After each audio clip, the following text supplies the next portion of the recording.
You're listening to Packers Talk Network. Do you want to experience the thrill of a Packers game at Lambeau Field? If so, be sure to get your game tickets from the longtime trusted source in Wisconsin, Ticket King. Visit their locations in Milwaukee and Green Bay, or just go to their website, theticketking.com. Again, that's theticketking.com.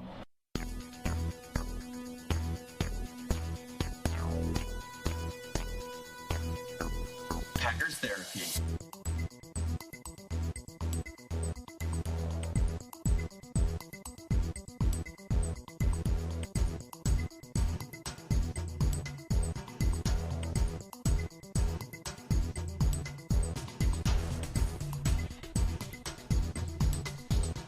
It's Packers Therapy. It's Chris and Dave. And now comes the time of the season when all good things must be put back into the Nike shoebox. Dave, Packers season comes to an abrupt halt. Not without its excitement along the way in the last 2.5 months. But Packers falling 44-21, a total of 65 points, I might add. Hey, Chris. Hey, how about that? I'm looking over the betting lines, and I see a tiebreaker total points. You guessed 65. Bang. You were absolutely correct. That's why I set the lines, the Packers Therapy Hotel and Casino. Way to go. Way to end the season on a high note. So that was probably the only good thing that happened during that football game. Yeah. Packers bowing out in season the Atlanta Falcons. Dave, what I'm wondering about first off, at what point did you know that game was over?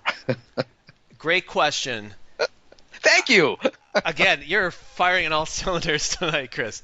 I've got a cold medicine in me, Dave. So. And I have to fly tomorrow, so I'm meted up as well. Yeah, it's beautiful. It's beautiful. Let's. Is it fair At if what I said point was it over? Yeah. If I said that when he missed the field goal, would you believe me if I said that? You know, I would actually. You know, because this is early, because I thought this with the Dallas and probably the Giants game, to be honest, too. But I think Dallas, I felt the same way. I felt by the middle of the first quarter, I think I'm going to have a sense of whether this game is going to be winnable or it's just going to be a blowout. I didn't see this team being able to fall behind and come back. You know, have a defense make stops and the offense right. click and just come back with a deficit. And with Dallas, you know, you could. It was like right away we're ahead, and even if we weren't ahead, you just kind of could see that we can play with these guys. When we allowed the touchdown right away, and there's a few third downs, and I thought that's good. You know, they scored a touchdown, but we got a few third downs. This isn't just a complete embarrassment, which happened later. But then we moved down, and I thought this is what it's going to be. It literally is going to be a shootout, and this is going to be, you know, strap it in, and we're going to have a wild game, kind of like the Arizona game a few years ago, or what was that? You know, the fumble, Aaron Rodgers fumble. That was actually quite a few years ago. That was January 2010, so like 7 years ago. Oh, yeah, that's right. That's right before they won the Super Bowl. So I thought it was going to be one of those games, but then we missed the field goal. I thought, oh no, and in the fact they scored the touchdown then, and then I think I prepared myself kind of around those minutes that this is not going to happen. It's just the magic is sort of out. I mean, and you could almost make the argument before the game, because everything I heard all of a sudden Devontae Adams, Allison, and I guess Jordy Nelson were all injured and might not play. Then I heard Aaron Rodgers got the flu or something. There was some kind of cold that was going around. And then they were stuck in fog, and so they were late getting to Atlanta. They had to take a bus from Green Bay to Milwaukee to fly out. Yeah, I was like, you know what, all of this, after a long grinding season, this does not bode well. I mean, we have to be up fast. We need a break. We need something like when Denver got a fumble on the punt against Seattle in the Super Bowl, where it's like you got 7 points just gifted to you. You needed something like that to lift them. And the exact opposite happened. And the thing I'm disappointed, I really think they should have took the ball first. Did they defer? I'm assuming they deferred. Yes, they did. Yeah, and I was going to ask you about that, so go with that. Yeah, I think the best shot they had is score and then put them on their heels. I mean, for us to have the opposite happen, and I get that if things would have happened a little bit differently, we could have maybe double dipped or what do they call it? I think double up. They double up, score right before halftime and after halftime. That would have been a way of getting back in the game, giving some distance in the game. I understand that concept, but I think my instinct would have been to take the ball first and score first, and then hope for the best down the road. So, it was early. I thought they were going to lose going into the game. I just had this sort of magical feeling that even though everything in front of me looks like a loss, Rodgers is just, is so magical. This is like a movie. It's just going to happen. So I didn't pick strong against the Packers, but I definitely had doubts. And as soon as I saw, 5, 6, 7 minutes of the game, I thought it's over. So what about you? Well, I know you're a very educated man. I know that you went to an elite private school, and it's one with a philosophical worldview at Wheaton College, and so you probably read Ernest Becker's book, The Denial of Death, Pulitzer Prize-winning nonfiction work from the early 70s. And in that book, Becker... Is it a comic book? I don't believe... I don't believe it does, and I don't believe there's any coloring that can be done. Although I suppose if you wanted to, you could color in the pages. Okay. It's in the book. The author talks about that the constructs of civilization are a elaborate defense mechanism to take our minds off of death. Okay, so for me, the first Atlanta drive.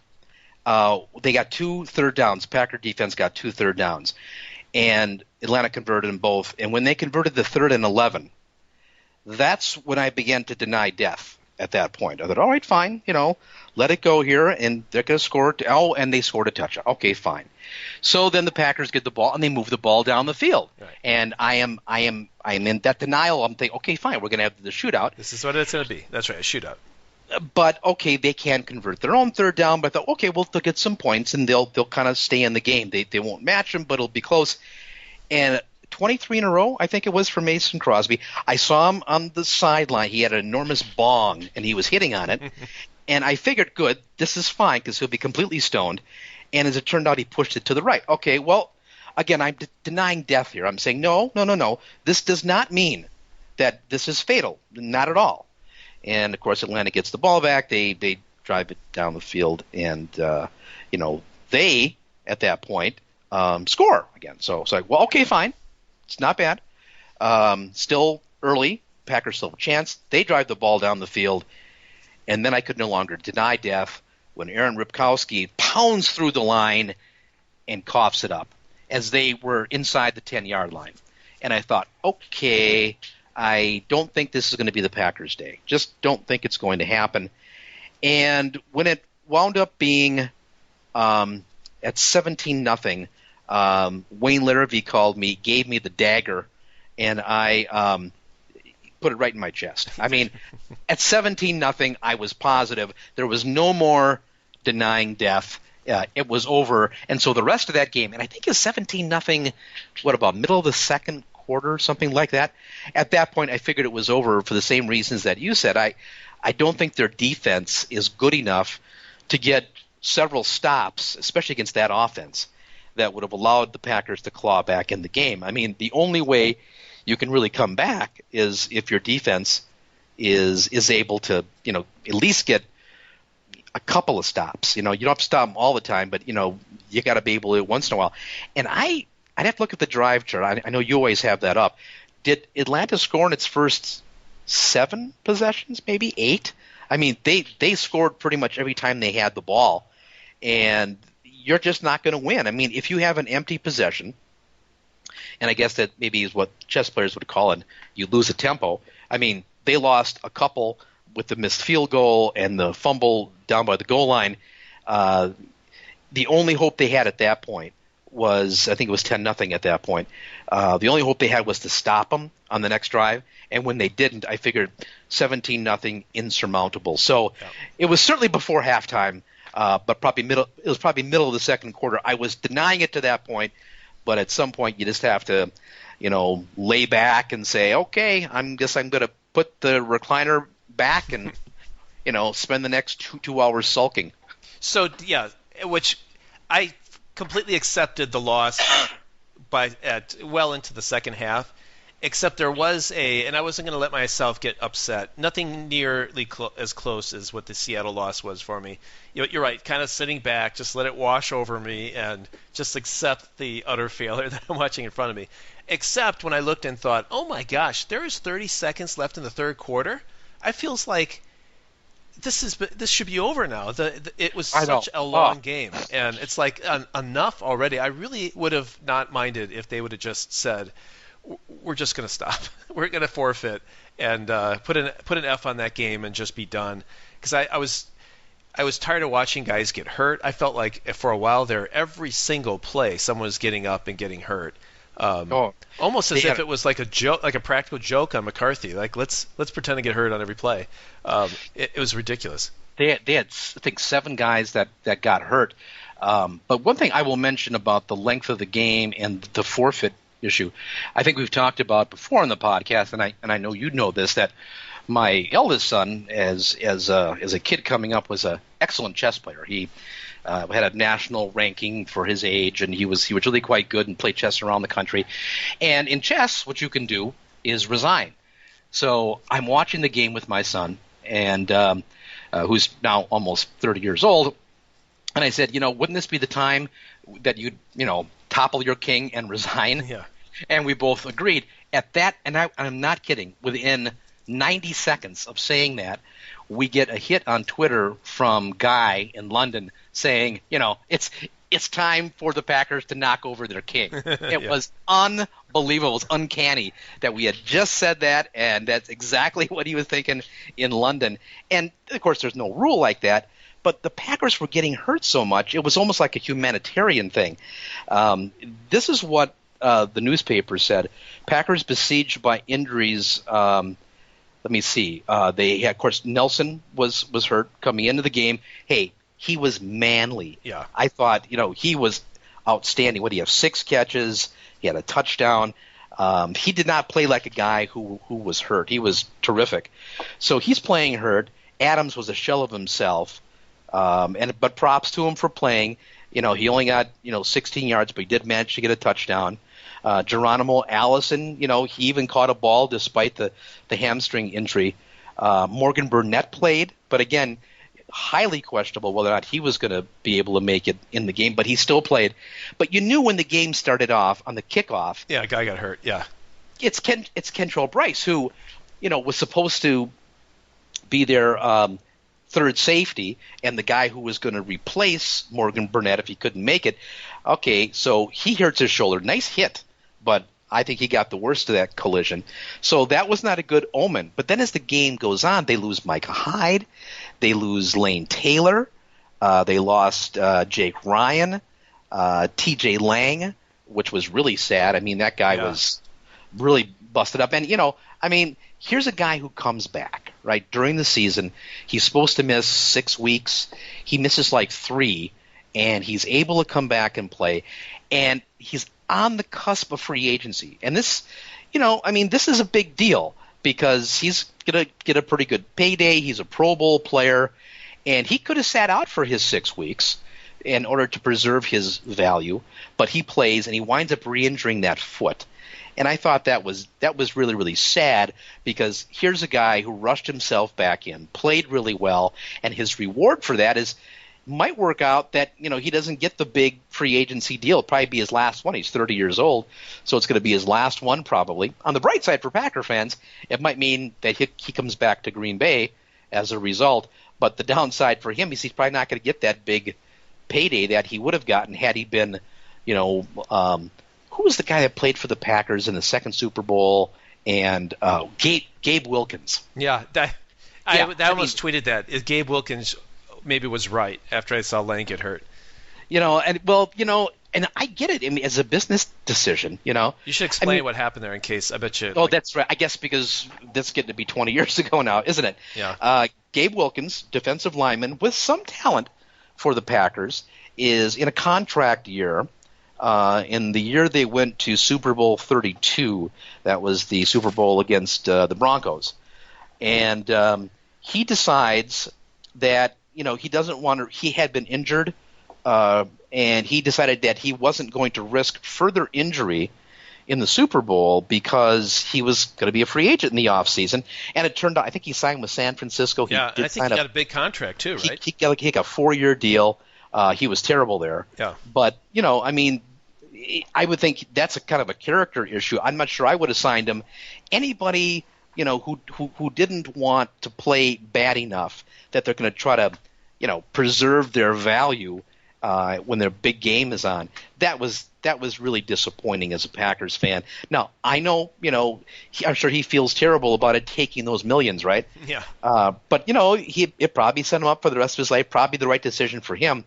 But as a Packers fan, as a football fan generally, let's face it, this isn't like, the 13th game of the year when your team is, 6-5 or something like that.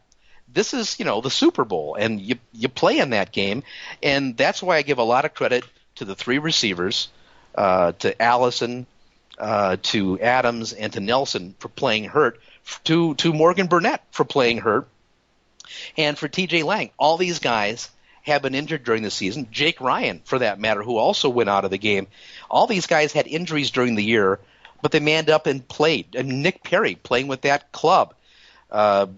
Matthews didn't play well, but he played with a shoulder that's going to need surgery in the offseason. I mean, there were a lot of guys. I think that's a big reason why the defense sucked as bad as it did, is because they were running on fumes. I think the entire team ran out of gas after that 8-week sprint, and they had not had a bye week since the beginning of October. And I think it all kind of came crashing down at one time for them. I think that we saw the accumulated weight coming down. And to me, Dave, the best metaphor for how the Packers were out of gas was when you're finishing the game with LaTroy Guion playing guard. You have your nose tackle who's playing offensive guard. That just shows you how desperate their situation was by the end of that game. Yeah, and it made the loss easier for me because I thought even if we were to somehow come back and win, who's playing in 2 weeks for this team? So we'd have 2 weeks worth of who's healthy, who's playing, what's going on. It would just be one big hospital watch, for 2 weeks rather than getting fired up. Our best is going against their best. Would we be starting Evans and Hawkins and other guys against Tom Brady? That would just be ridiculous. It would be a horrible Super Bowl. And as we found out against that Denver game, that Gabe Wilkins didn't play in, and as it turned out, his replacement played really bad, and Denver figured out that all he had to do was run over his spot over and over and over again. Darius Holland? Yeah, right. Yeah. I think someone said the only time he touched the running back who had 100-plus yards was when he grabbed his face mask for a 15-yard penalty. That was Terrell Davis that had the big game. Yeah. But it was sort of an easier pill to swallow, knowing that look, they're so hurt. Even if they had just won on a Hail Mary, it's just going to be an awful experience for the Super Bowl. But now you've got Atlanta, New England. They're both hot. They're good teams. It's going to be a close game. Imagine if we had all the injuries we had now, but we won. We're going to the Super Bowl. What would we be talking about right now? I mean, we'd be talking about, what? New England's going to win another Super Bowl, and it's going to be at our expense, and it's going to feel terrible. And it's going to be in front of, everyone watching. And, it is, Mike, I have a lot of people who know I'm a Packer fan, so they'll text me and say good luck and stuff like that. But, and so they all knew I came in today crabby and stuff, and some would talk to me and others didn't. But if you lose the Super Bowl, it's like everyone talks about that. And so if you don't have a shot at it, and I really don't think we had a shot at it, I really think we had no business kind of beating Dallas in a way, but it's almost the magic ride of the 8-game winning streak, and just something was just happening that just everything sort of fell our way. And it snapped when Mason Crosby missed that field goal. It's like the house of cards all came tumbling down, and all the luck squeaked out too. I mean, Rukowski fumbling, he's the kind of a guy that's dependable. Right. Crosby missing a field goal. Rodgers threw an interception. That rarely happens, so that was They're more like... not able to recover a fumble that was eminently recoverable right there in front of them. Yeah. You have Evans there's an interception ball waiting to be picked off, and he mistimes his jump and can't get the interception. You have another one where you've got Gunter who's waiting in the end zone to make the pick, but yet it's Clinton Dix that taps the ball before it gets to him, so he can't make the pick. I mean, things just weren't lined up right for the Packers in that game. And I know there's been a lot of people that, everyone wants someone to blame. Got to blame somebody. It's somebody's fault. Well, when you go on the kind of run they did, at some point, things are going to swing back the other way, particularly when you're playing on that kind of razor's edge of emotion, right. Where every game for 9 consecutive weeks was a playoff game. It was pretty much an elimination game every week. And at some point, you just run out of that. And I totally believe that had they somehow managed to beat Atlanta with all the injuries they had, it was bad coming into the Atlanta game. It was going to be worse coming into the Super Bowl. And, when you expend so much energy just to get to that point, it's really tough to sustain it, particularly when you're playing a good team and you're playing on the road. You have all those things are lined up against you, and that's why I wasn't terribly optimistic coming into this game. I kind of I gave him a little bit of a chance against Dallas. Somehow that just felt right, but man, the Atlanta thing was stacked up wrong. Yeah. There were just too many factors on top of each other, on top. But I think people are missing the point though when they look at this game and they disappointed and God, we lost, we can't get the Super Bowl. And I mean, they're missing the fact that the amazing run this team went on to get in this position. I mean, it was fun. It was a blast. Yeah, I don't understand the people who want to fire Dom Capers. That, to me, are you not paying attention? Those were boys playing with men out there. You had Gunter, who's, they said on TV, he's got, 4.7 speed? And that's really slow. And he's guarding Julio Jones. And if they want to blitz, he's got some safety help, but I think they figured out that crossing pattern that they could kind of get away from the over the top coverage. He's trying to chase a guy who runs like a 4.3, a 4.4. I mean, that's never going to work.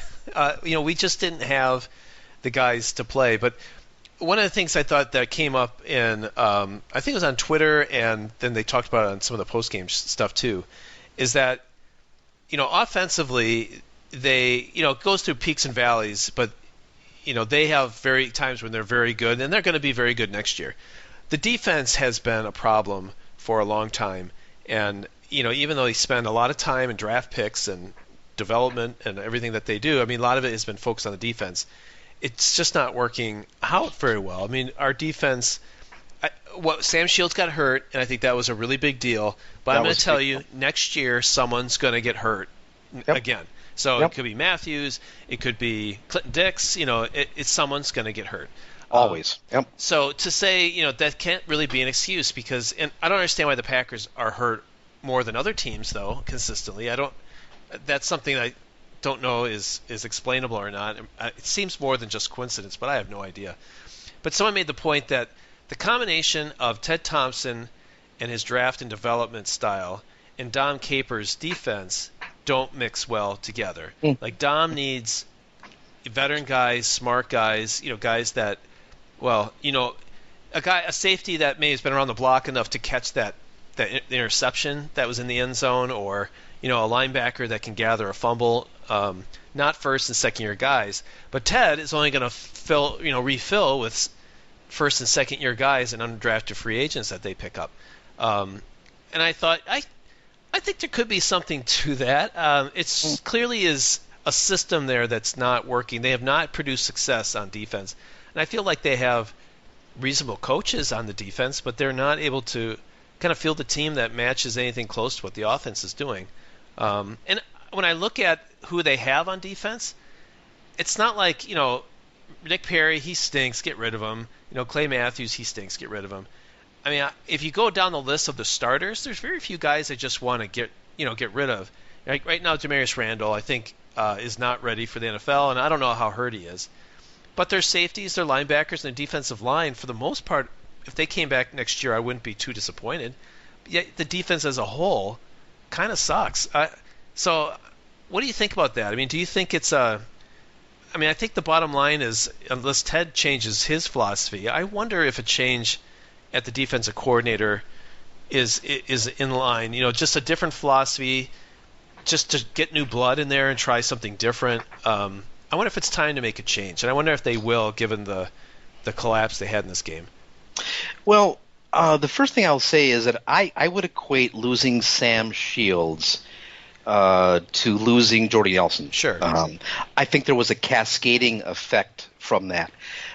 You having a shutdown corner, which Shields had become. I mean, he was a legitimate number one cover guy who had serious speed. I mean, you talk about 4.3 speed. There's a guy that certainly coming out of college, that's what he had. Yeah.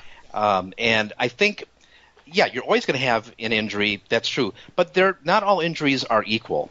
And I think, that was a big one. I don't know where he fit in, when McGinn ranks the players in importance order at the beginning of the season. I'm not sure where Shields was, but I'd have to believe he was a top 10 probably player. I don't know, maybe we could look it up and see. But, he was, I think, of critical importance to that defense. So what you do then when you lose him, well, that slides everybody up one. So now your guy who's going to be your slot corner, your third cornerback, now is going to be counted on to play the boundary probably, and that becomes a really big deal because it changes what you can do in terms of pass rush. You can't be nearly as risky when you really can't trust your secondary, which your second and third guys were second-year players. Now those guys played well. Randall and Rollins played well last year, but both were hurt this year, and they were less than they were the prior year. And so now you've got trouble because you have no Shields, and you have two guys who are both injured and not playing up to par. I don't know if they weren't playing up to par because of the injury or if they just, were reverting to mean or what it was, but they weren't who they were. I think Randall did have surgery during the year, right? He had some kind of groin or abdominal hernia type surgery during the season. I don't remember that, but I know he was hurt. Yeah, and I think he missed like 3 weeks, and then he was diminished when he came back. And then wind up with Gunter, who I'm very comfortable with him as being your number 4 corner. A guy like a dime corner that you put him in there. He's a competitor. He's got long arms, but he's not fast. And so when you're relying on that guy to be your shutdown corner because your top 3 guys are hurt, one probably a career ender, then you really are looking different then in terms of the schemes that you can run. You take less chances because you don't want to expose the back end. So you have those corners play soft. And when they play soft, well, then you get pitch and catch. So I don't think this was a case of, Dom's scheme being the problem. I think it was a case of, a serious, significant season-ending injury and then a number of nagging injuries, which took the edge off the pass rush and took the edge off their ability to cover guys on the back end, which means you have to change things up schematically. Now, that's not to say that, I think Don's down to 8 years with him now. That's not to say that, maybe they shouldn't make a change there. Dom is 66, I think he is, something like that.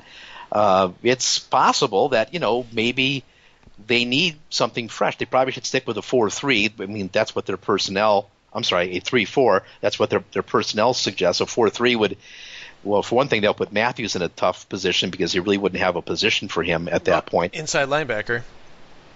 Well, I don't know if he's a true middle, though. I think inside linebacker in a 3-4 – maybe, but when you're the one guy in the center of the thing, I don't think he's stout enough, probably. You probably need a guy who's bigger to play that position. So I think he would be kind of a man without an island. It's a little bit like when they converted – remember when Aaron Campman, they tried to make him into a linebacker? Yeah. I think it would be the same thing, that he just doesn't have the right style and body type to play there.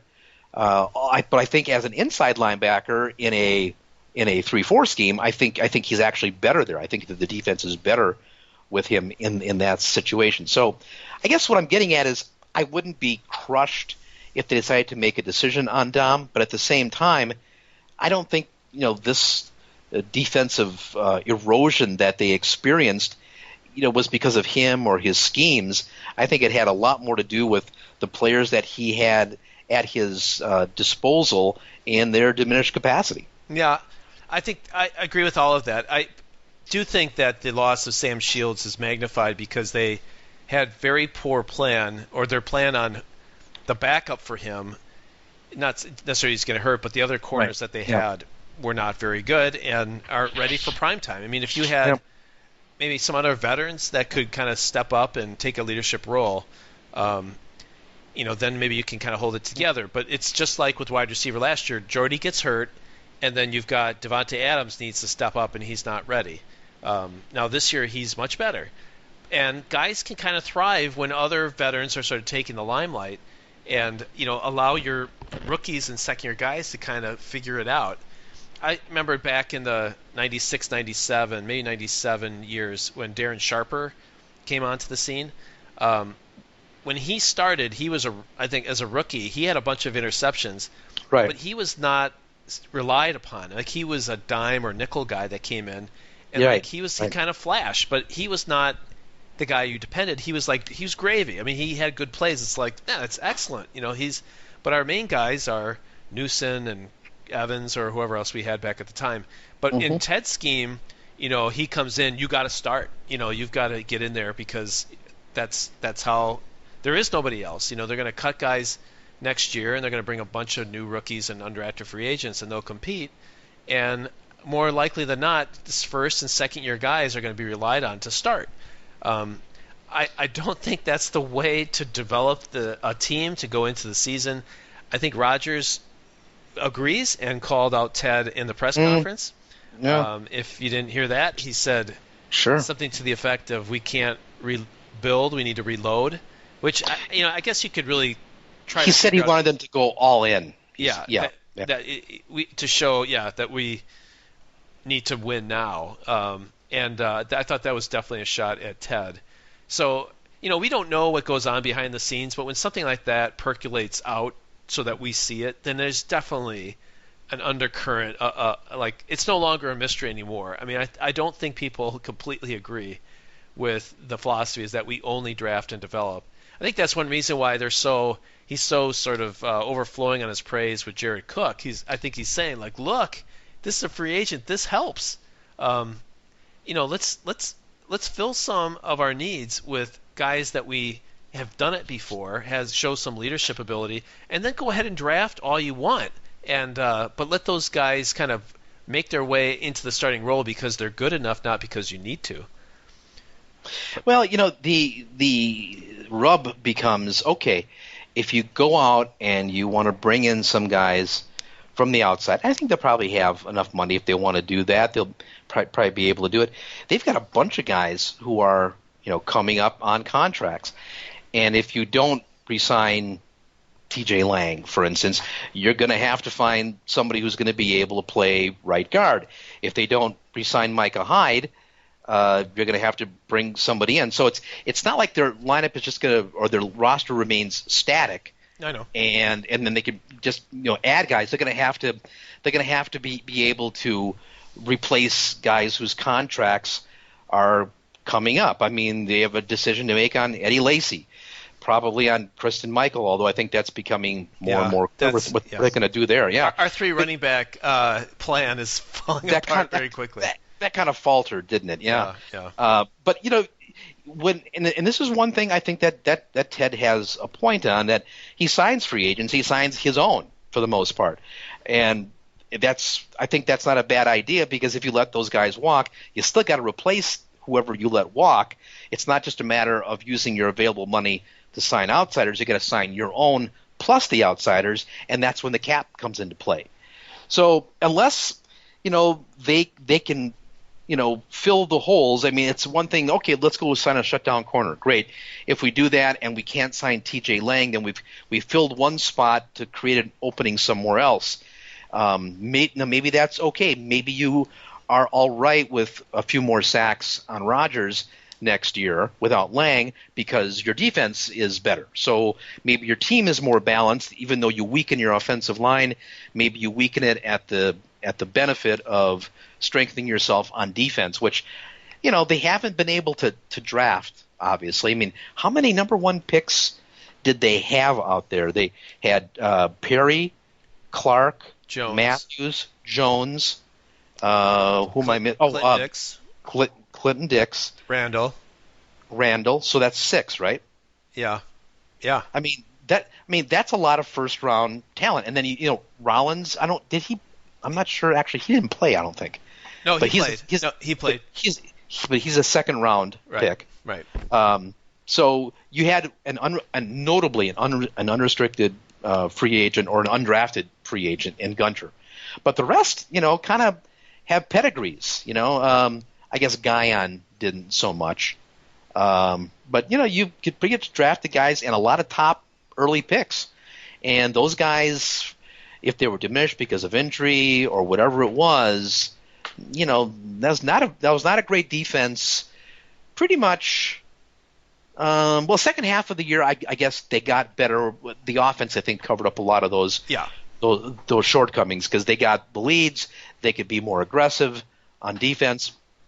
But certainly in the postseason, when they needed them to close down against good offenses and good quarterbacks, they just didn't have it. So I don't know how they could have won that game with the defense that they put out there. I mean, they just had no answer. Like you said, it was boys playing against men, and Rodgers would have had to been perfect. I mean, I think he was good, but he certainly wasn't perfect in that game, and they needed him to be superb, and they could have no mistakes. So when Ripkowski puts the ball on the turf, one small mistake like that, because your defense is so crappy, that kind of dooms the whole operation when your defense can't shut the other team down. It's not just the Packers too, Dave. I mean, everybody had a problem stopping Atlanta this season. They scored over 500 points. They were in the top 3 in most of the major offensive categories. So, there's a lot of attention right now on the Packers defense, rightfully so. But you have to take into account they were playing a pretty good opponent. I agree. It might be that New England struggles to stop Atlanta too. That given the receivers, given the running backs were good, the quarterback is playing with high confidence, and I guess their line played pretty good. We just could not kind of get close, but they threw the ball very quickly. Mm-hmm. But also it seemed like they run an offense that I really liked. I liked the quick passes to tight ends, to running backs. You have wide receivers crossing across the field, get the ball out and let your guys make plays. I thought offensively they played the kind of offense that I wish the Packers would play, and then defensively, when they got up, they didn't play conservative. They blitzed, and they brought guys, from around the edge and wanted to hit Rodgers. So on defense too, I felt like they played a really smart game. So I just think sometimes, just like when we've beaten teams, you think, who are you? You're not going to beat us. We are on fire right now. And that's where Atlanta was. And maybe with our absolutely best, everyone healthy, we could have had a shot at it. But I don't think so, and the mistakes just compounded that. So it is what it is. To me, of all the stats that they talked about during the game, I think the key one that really jumped out to me, and this kind of goes to you've got to be lucky as well as good. The Packers came into that game with 15 players on the injured list. Atlanta came into the game with 4 on the injured list. Yeah. And then the Packers had, 5 or 6 guys who went out during the game. The players will say injuries are not an excuse, and that's their job. I'm not saying it's an excuse. As somebody put on Twitter yesterday, it's not an excuse, it's a reason, and I think it's a valid reason. You don't have to have your guys on injured reserve to be crippled. You just have to have them not able to play up to their capability. And Atlanta has been either fortunate or maybe they have guys with good connective tissue. I don't know what it is. But they only came into that game with 4 guys on the injured list and Packers with 15. You're just not going to be able to play your best game if your guys aren't at capacity. And the Packers guys that did play hurt, I thought played well considering the injuries. But if you're not able to, if you're a defensive back, if you're Demarius Randall, and you're not trusting your core, or your ankle's not right, you can't push off, you can't move laterally, or you can, but you can't do it as quickly as you want to, or if you're Matthews and you have a bad shoulder and you can't move your arms like you want to, you're just not going to be as good. And when you're not as good and you're not your peak performance, then you're not going to put pressure on the quarterback. You're not going to be able to break on the ball when it's in the air. All those kinds of things. You can be out on the field, but instead of being yourself, you're a lesser version. And Atlanta took advantage of that, and they're good. They're at home. I mean, they won a lot of games in the regular season. They were hot, too. I think they had won 5 in a row coming into that game. So that's what happens when you play a good team on the road. That's, boat race isn't your favorite thing, but given how the Packers came into that game really kind of on fumes, I guess it's not surprising in retrospect. Not at all. As you're watching it, all I could think of is, of course, they're so injured. They're kind of on borrowed time. None of this should be surprising. They beat us before, and I may had a lot of guys hurt back then too, but we were definitely losing guys left and right. So one thing, Chris, if you think about this, I mean, there's been some polls that have said, what feels worse, this loss or the Seattle loss, one where you're in a game versus or give a game away versus, getting completely blown out. That to me is the easiest question in the world. I would take a blowout like this any day of the week. Emotionally, it is so much easier than what Seattle was to me.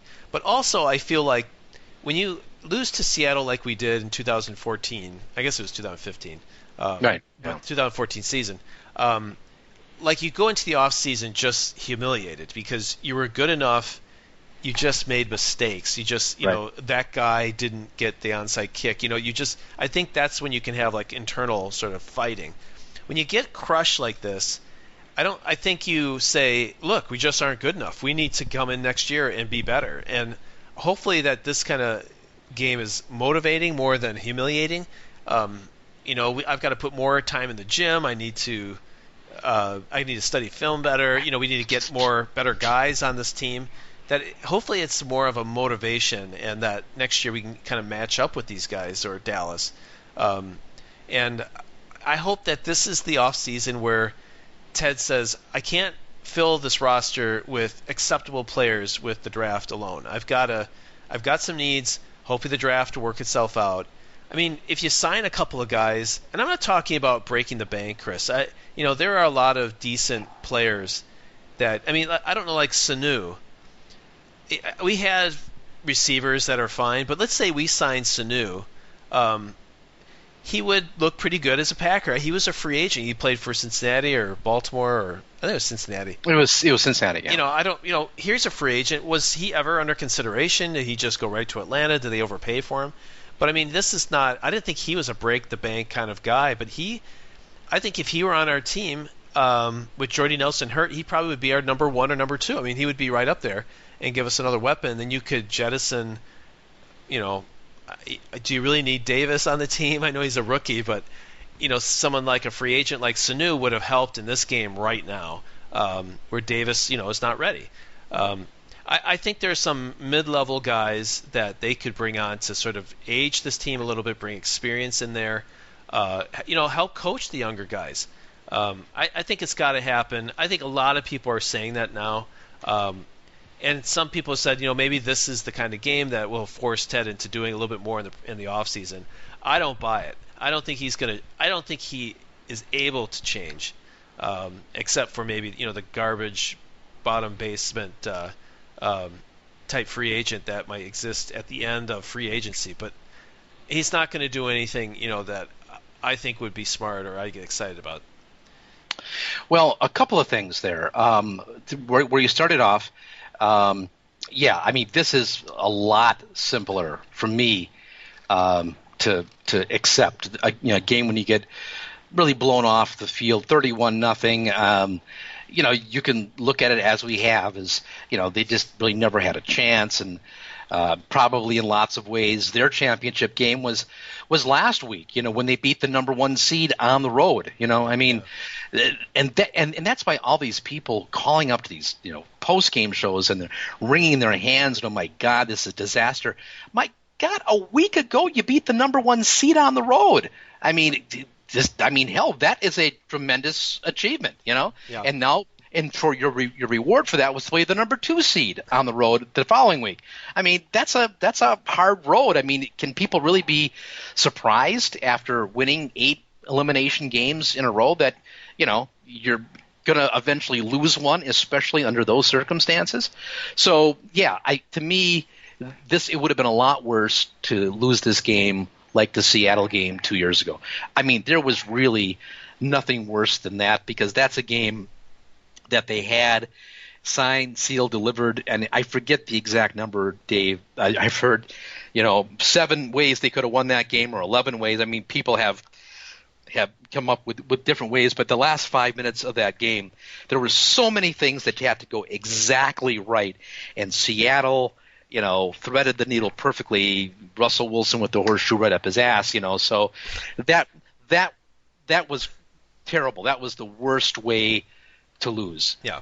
This was not, I mean, there's a lot you can look back on the fact that they even got as far as they did under the circumstances. You can feel pretty good about that. So, yeah, I would have liked to see them, even if they go to the Super Bowl and they would have got beat by New England.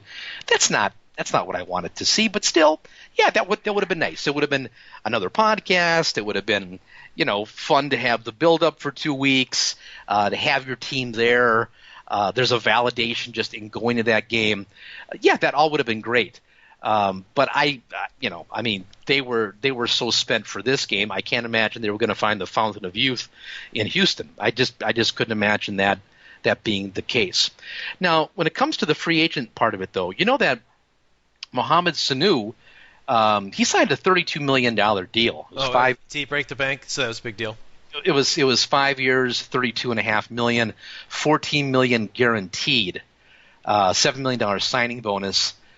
So I mean, it wasn't like it was a mid-level deal where they got him for like a Jared Cook kind of deal or something like that. Okay. I mean, he's a premium player, 27 years old, and this is a significant contract. So they made an investment there. To me, if they were to go for one splurge contract like that, I think they would really have to make it on the defensive side of the ball, because they've got enough talent offensively, especially if they re-sign Cook, which I think I think that's a given that they're going to re-sign Cook. He does open up the middle of the field a lot for them and creates opportunities for everybody. So with Cook and Cobb and Nelson and Adams, and even with Allison, I mean, I'm fine, especially when you can use Montgomery, either out the backfield or lining up wide. I mean, I think they're just fine when it comes to their receivers. I'm more concerned about what they're going to do on the offensive line, and the ridiculousness of finishing out that game with Guyon playing guard shows that their depth at offensive line is not great, and they've got some decisions. J.C. Tretter is going to be a free agent. T.J. Lang is a free agent. Jason Spriggs has got to put on some size and some muscle. What do you do? Do you let Lang walk? Do you move Bulaga inside and put Spriggs out at tackle? I think that's more of a concern to me than wide receiver. I'm not as concerned about running back, because I think you can play Montgomery there. You probably want to look at Eddie Lacy. The problem is that when you have Eddie Lacy, the temptation then is to want to run the ball more than I think they should, and I think that gets their offense out of rhythm. But all that's fine. All that will work itself out. What I'm not so certain about looking ahead is what they're going to do on defense. Sam Shields is not coming back. Even if he wants to play, and he says that he does, he still says he's having good days and bad days. And this is 5 months after he had that concussion? Yeah, it's terrible. I thought someone said he's still getting concussions, but it must have been still getting headaches or something. Yeah, he's still getting headaches. Yeah. He has good days and bad days, and he says he wants to come back and play. That's not only is that a bad idea for him, it's a bad idea for the Packers. You cannot count on that guy to be available. So they need to turn that page, which means that you have high round draft picks who had a disappointing year. You can't count on them. So you probably have to find a different kind of solution. And I don't think you can find that in the draft. And so I really think they they need to find at least one defensive back, who can play a boundary corner for them. Probably also means you probably need to bring back Micah Hyde. He's a free agent, and he's an example of a guy who'd be a mid-level free agent, and he's not going to break the bank. But if you're going to spend some money, I think that's where you probably have to spend that money is on that position. Yeah, and then you fill in then around that with the draft. But even if you wanted to sign free agents, you could probably sign one big one and maybe a couple of small ones, and those might be your own guys. So, the defense, I think, could be better next year, but I don't think we should expect it to be a lot better. Well, I don't think you need to sign all of your own guys. I think TJ Lang, I've learned this year that offensive guard is not a position that you need to overpay for. As much as I like TJ Lang, I thought Sitton was better, and Lane Taylor had a great year. Is that true? Sitton signed like a $10 million deal with the Bears. Yeah. And hey, all four to it. But if you're, look, I'd like to sign good guys at every position, but if I had to pick and choose, given the way the Packers are situated, you're going to have next year one of the game's best quarterbacks. That's just a given. He can scramble quite a bit. He's very, he makes that offense run. So I would say what we need to do is we really need to shore up the defense, like you said. I would need a corner. I would definitely, if I could draft a pass rusher that I feel really good about and keep Matthews. I guess Matthews is on a contract, but I wonder if I might renegotiate his contract this year because he's making a lot of money and he is not having the impact. I'm guessing he's not the kind of guy that's going to say okay to a restructured deal. I don't think I think he's a little bit like Julius Peppers in that they never asked Peppers to renegotiate. I don't think they'll ask Matthews to do that either, just because he's Matthews. But having said that, I think you might be right that they would let Lang go, and maybe that's why you wouldn't ask Matthews, is because you're not going to be spending as much on TJ Lang. Thing is, though, you don't have a guy like Lane Taylor who's ready to, take over for Lang. I really don't know what they would do there other than move Balaga inside, because Spriggs just isn't big enough to play inside. I know he played a couple of games and he fought pretty hard, but he does not have the right body type. No, for a guard. To play inside. So if you do that because you want to spend more money on defense, that's a decision you're going to have to make when it comes to Aaron Rodgers. I really think, though, they need to do probably is, once again, in the draft, in those first couple of rounds, they got to draft on defense. And it's maybe not the best player available, but the best defensive player available, because they could probably use help anywhere on defense, especially, I would think, linebacker, outside linebacker in particular. Somebody's going to rush the passer, because you're not bringing back Dayton Jones. I can't imagine that. You might bring back Nick Perry. I like, Perry would be someone I'd like to keep. Yeah, but he's been hurt a lot, and that makes me a little bit nervous. I like, he had 11 sacks this year, led the team in sacks, played hurt, but did he play hurt because it was a contract year? Yeah. They just don't know exactly what to expect there. So there's a lot of questions that go with that, but I think they probably do have to find somebody that is going to be able to play outside for them on the corner. Other than that, it's probably going to be the draft. Well, if let's say they don't, Chris, if they say, look, we're going to fix the corner position by our number one pick, that has been proven not to work, and it's not just 1 year. Rookie or 2 corners. years. Yeah, rookie corners. Yeah, not a recipe for success. And Thompson has shown the ability to pick the best guys, and so he's got to suck it up and say, okay, who's available? Let's shore up this team in a major way. Let's get someone who's a proven guy. Let's maybe have to overpay. There's nothing wrong with that when you have a lot of cap room. Maybe you have to go to Cobb and restructure, or you don't sign a couple of guys. I also think then I would get some kind of mid-level guys for safety and corner as well, on top of, say, a big signing, because you can't have a situation where if Clinton Dix goes down, the guy who replaces him is an undrafted free agent. That's guys are going to get hurt, and if that's your backup plan, you're just asking for trouble. You need to have stability, and I'm not talking Pro Bowlers in this, as their second string, but someone who has been around a little bit, I think is important. Chris, I think you're right. I think we sign a bunch of our guys this year. We get a bunch of rookies and undrafted free agents, and we sort of we rebuild that way and not reload, like Rogers is saying. And I think people are just going to get really frustrated.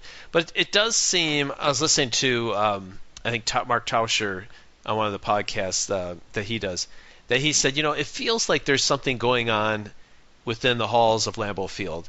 They just extended or renegotiated Elliott Wolf's contract. They paid him more money. And the other guy, too, Gunquist. Oh, they Gunquist? Did? Okay, I hadn't heard that. So it must be, its transition's on its way. They're thinking about it. Ted Steele is up in a couple of years.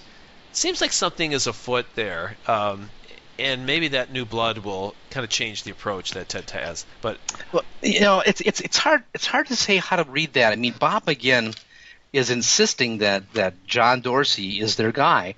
He's the GM now at Kansas City, and he's not. His deal isn't up there until after the 2018 season. And I mean, I think what they're trying to say is that, or what McGinn I think is trying to assert, is that Ted's deal is up then, and so when it's up, they'll bring Dorsey back because he played for the Packers and was a long time in their front office. He has a lot of connections to the community. I can't imagine that Kansas City is going to let him run out his contract. I just don't believe that that's going to happen, and it wouldn't surprise me to see them name Elliott Wolf like assistant general manager. They don't have that title very much around the league right now, so that would be a real indicator that he's kind of the heir apparent. They like Russ Ball though too, the guy who's been negotiating their contracts. He's apparently a very popular person inside 1265. I mean, that people like him a lot there. So he might be another guy, that they are looking to be general manager. He isn't more of a scout guy. He's more of a the business side guy. But maybe that's the plan, is that he's the general manager. He makes the final call. But the younger guys, Wolf and Gundequist, those are the guys that kind of make the personnel decisions. It may be kind of a blended team like that. Yeah. Something seems to be going on. It's nice that they have options, and hopefully they'll pick among the best. I'd love to talk to them and feel like, are you all under the same sort of philosophy that it's draft and develop, and that's all we'll do?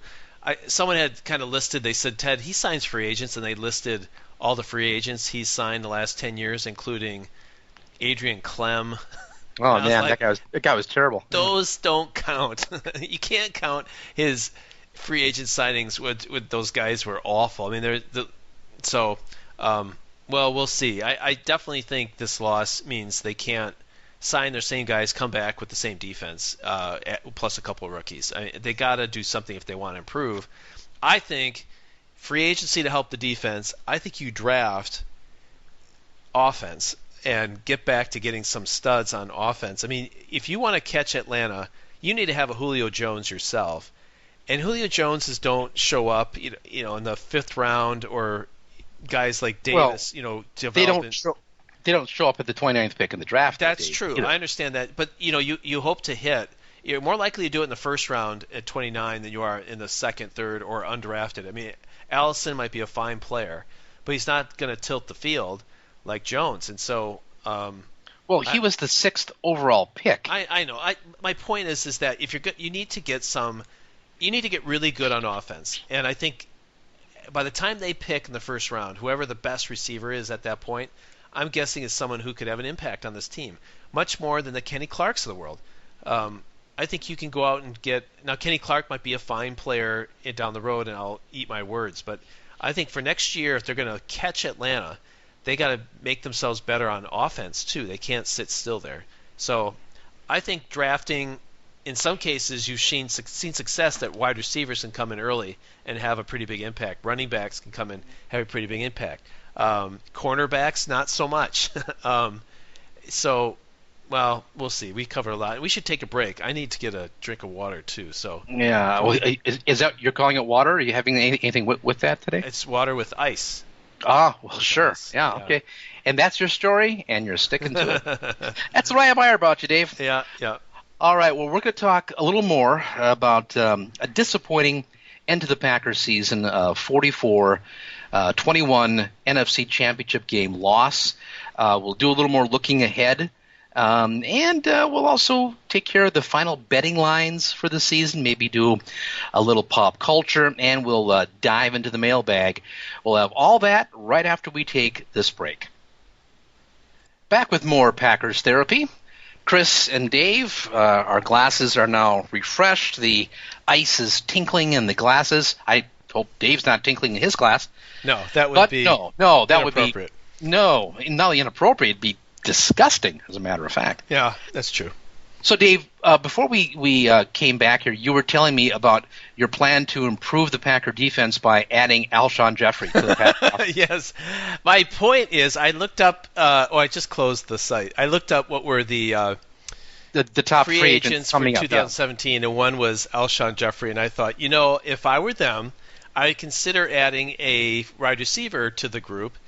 Maybe you could go to Cobb and help pay for it by restructuring his deal, or maybe then you tell him he's got to go. I love Cobb, but Dave loves Cobb. I didn't realize that about you. Okay.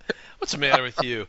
I don't know. It's like late. It's 11 o'clock at night. Randall Cobb is one of my favorites. But I think he'll always be what he is. I love to see them have sort of a bigger, harder guy to cover receiver. But I thought, and I also think, which I guess you don't agree with, I think defenses are better when the offense is really good. When you're up 14-0 like that, just like that, all of a sudden your defense seems to play pretty well. They could do one-sided, and that's great. And if you had Nelson, Cobb, Adams, and then if you had another receiver that was, really, really strong, then. And I don't know, Alshon Jeffries, maybe he's going to be an enormous price tag. But no more Jeff Janis. That guy's not giving you anything on offense. He's a special teams guy. I think that would be an interesting way to play next season, is to just go for broke on offense, be really, really good. It doesn't mean you can't try to do some interesting things on defense. How do you pay for that? Is maybe you don't, you give up TJ Lang and you try to get another guard and you develop him, rather than develop another receiver, or hope Davis figures it out, or maybe you don't sign Perry and you get someone else there. But I think I'd be interested to see them be better on offense next year, not just try and attempt to make the defense better. Now, we also looked at free agents on the defensive side, and there are some corners. There's, I guess, Trumaine Jackson was one. I closed it. From the Los Angeles Rams is kind of the highest paid cornerback that's a free agent. I don't know anything about him or some of the other guys that are out there as free agents, which is tough because they need to shore that position up. But anyway, that's who do you think they ought to? And I actually thought we should spend a show doing that sometime, is look at the free agents, look at the draft, and say, if you were Ted Thompson, what would you do to build the team next year? Who would you keep and who would you let go? If I could spend some time on the free agent side, I'd love to do that. Well, I think they have enough on offense, especially if they re-sign Jared Cook. I mean, talk about a free agent signing, that would be a good one. So you've got Cook, you've got Nelson, you've got Cobb, you've got Adams, and you got Allison. And then of course Montgomery too. I mean, Montgomery is a running back who can play out wide, and in fact, if he had an injury, that's a guy that can also play as a receiver. I just think it would be foolish to invest more money in that position. Now, if they're deciding they're not going to bring back Cook, well, then maybe you have to do that. But I think they've seen this year the fact that he and Rodgers have a good chemistry. They'd be ridiculous, in my opinion, not to bring him back. They need that position in this offense. I think it makes the wide receivers much better when you have a tight end who can be a threat. So if they do that, I don't see any reason why they should invest any more money in receivers. if they're going to spend any money at all, I think it has to be on the defensive side of the ball. There's a lot of places they could go, but I think corner is the place you want to go. And looking at the available people, I mean, it's the people who are kind of, there's a couple of 27-year-old guys on this list. I think Johnson is one of those. Trumaine Johnson's one of those guys. But I can't imagine that the Packers would go and sign somebody 30 years old, even probably 29 years old, 28 even. They would probably go for somebody that would be younger. That would be my guess. Now, this brings up the question of, should they have hung on to Casey Hayward, Devon House. Now that's, of course, after the fact. But, in retrospect, maybe it would have been nice to have one of those guys in light of what happened to Sam Shields. I think that they kind of bought into Randall and Rollins, how well they played a year ago in 2015, and thought that they were ready to make the jump. And they gambled, and they lost. And they think they thought that Shields could make it through a season, and that they had an answer if he did go down in the two guys they drafted the year before. And that's a gamble that they lost. So now that they know that they can't count on that, they probably do have to do something to make sure they're deeper at that critical position. And I think that's, if they're going to put their money someplace, that's the place I think you'd want to have it. I think it's having veterans playing corner, to me, is a lot better recipe than having, say, another veteran receiver when you got plenty of those right now. No,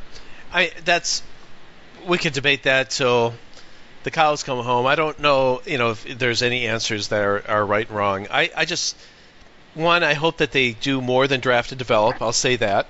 I hope one thing, they don't even fill their needs with the draft. On top of that, he drafts, kind of best available player. So I hope they get around to addressing their needs, and cornerback, I think, is one, which is such a shame. I mean, they pick a 1 and a 2 pick on 2 corners that now you're looking to replace already. May not replace, but to improve. I mean, those 2 guys, you needed them to step up. So I don't know. It's frustrating. I don't think Thompson's going anywhere. I don't think he's going to change his approach. All this about free agents and looking at this list is nothing but an exercise in frustration, because I don't think they're going to do anything. Do you think they'll do anything more this year than years past because of the last game, Aaron Rodgers calling them out? Anything? Do you think they'll change? Well, I don't think that's how Ted operates. I mean, he didn't do it for Brett Favre. Right now, Rodgers, to me, is sounding like Brett did, about the same age. I mean, we've mentioned this in other ways, how they behave in the pocket, how they reflect on being the oldest guy in the locker room, all those things that Brett said, 10 years ago. That's kind of what's happening with Aaron Rodgers right now. He's how many times did we hear, Brett talk about, wanting to have more experience? And I forgot the exact terms that he used, but it was pretty much the same thing that Rodgers has been saying is, we want, some free agents. We want some guys that can, win right now. I don't know if he used the term go all in, but that is essentially the same thing that Favre wanted. And now Rodgers, I think, sees the sands running through the hourglass for him. And he's he's 33 right now. He'd be 34 next December. So what has he got left in him? 3-4 seasons of probably peak play. And then after that, who knows what you're going to get. So the time for drafting and developing probably isn't on his personal timeline. So I think he wants more immediate answers. One of the difficult things, and I debated this with somebody on Twitter right after the game, and in fact into Monday, was talking about free agency in terms of, Ted doesn't, want to sign any free agents. And we don't really know if he makes some offers to people, and people either don't like the offer or don't want to come to Green Bay. I'm thinking that Green Bay is an acquired taste. I'm not sure that, because we love the Packers, we're fans, and you and I are from Wisconsin, what's not to like, right? I don't think that's necessarily true for everybody.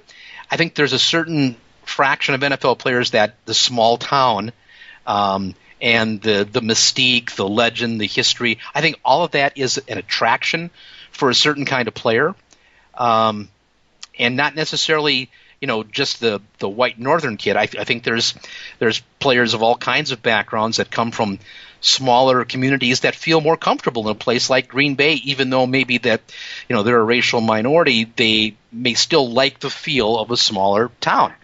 But I don't think that's for everybody. I think there are some players that have different kinds of agendas. They like the warmer weather. They want a more cosmopolitan setting. They don't like being, only a handful of, black people in a town. And so I'm not sure that, even though we love the Packers and the Packers have a lot of money, I'm not sure that everyone necessarily who gets a contract offer from the Packers comes. It's not necessarily Ted not wanting to sign guys. I think it's a lot of times it's the players they really want are guys that would rather play somewhere else, some Miami, or maybe they want to play inside because that favors their game in some way. So I don't know if it's all necessarily just Ted preferring to do it a certain way. I think it might be the old "it takes two to tango." I might buy that if some of our own guys didn't re-sign because they wanted to go elsewhere. I mean, Green Bay would be getting somewhat of a bad rap. You don't want to play in Green Bay, or that story where the GM said, if you don't shape up, I'm going to ship you off to Green Bay. And I think that's different with the facility. They're winning. Aaron Rodgers, I saw something that Jared Cook said, I'm really blessed. I'm playing for one of the best organizations in pro sports in front of the best fans in the world, and I'm catching balls from potentially the greatest quarterback that ever played. Why wouldn't he want to play for Green Bay? I think we would hear that more. You don't know, but it's an acquired taste, though, David. And my point is that it's not that some guys don't like it. It's that's not for everybody. I mean, it's cold. Not for everybody. Yeah, that's right. It's cold. You play outside. You play in a small town. If you want to get your hair cut, you got to go someplace else. I wonder if that's still true. Well, I'm not sure if it is. I tell you what. When I heard that story, the first thing I thought is business opportunity. Yeah. But it's also too if you just I mean, I've always been a racial majority, and so I know in settings where I have been the one who's different, it's not always a comfortable kind of situation, and so that's just not necessarily for everybody, I mean, Charles Woodson didn't want to come to Green Bay. Yeah. Once he got there, he liked it. Yeah. But, it wasn't a place he wanted to go. I don't think he had many options when he was a free agent, which is, I think, how the Packers got him. I don't think that it was like, man, I can't wait. I went to the University of Michigan. I love the tradition. I want to go where the best tradition. No, it wasn't that at all. It was kind of the only place that he had to go, and he was kind of crabby. The story is his first season, he wasn't happy to be there, but the place really grew on him. He found a home there, and he liked it, and he wanted to stay, which I think they probably should have kept him, but that's a story for a different day. The point is, I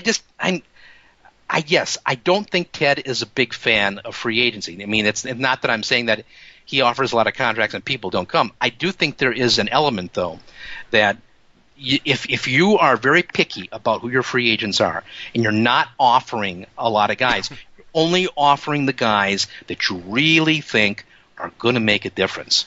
So it's a small number, and you're not bound and determined, and you are comfortable not signing anybody if you don't get the guys you really want. So you have a small universe. Maybe you have a handful. You have 5 guys that you might want to sign. And some of those guys are going to get better offers somewhere else. And some of those guys, the best offer they get is Green Bay, but that's not a place where they want to go. They'll take a little less to play in Chicago. So that's, I think, part of the problem that you're going to have with the Packers. One is that I think they are not fond of free agency. I think they're very selective. But I also think they have a competitive disadvantage when it comes to where they're located, the climate, both, atmospheric and cultural. Yeah, it's all that is possible. But, I mean, everyone under the sun knows that Ted Thompson doesn't sign free agents. You would think something would sneak out to say, actually, guys, he's trying really hard. No one wants to come here. No one has ever said that. So either Ted just, look, I'm trying, but I'm not going to tell anybody that. I think we'd know more of that. But on the margin, there might be one or two that he actually tried and they didn't want to come. That's, I think, very possible. I think the majority of the reason we have very few free agents is because he doesn't want them. I mean, he says, there's a reason why those teams let those guys go or don't want them back.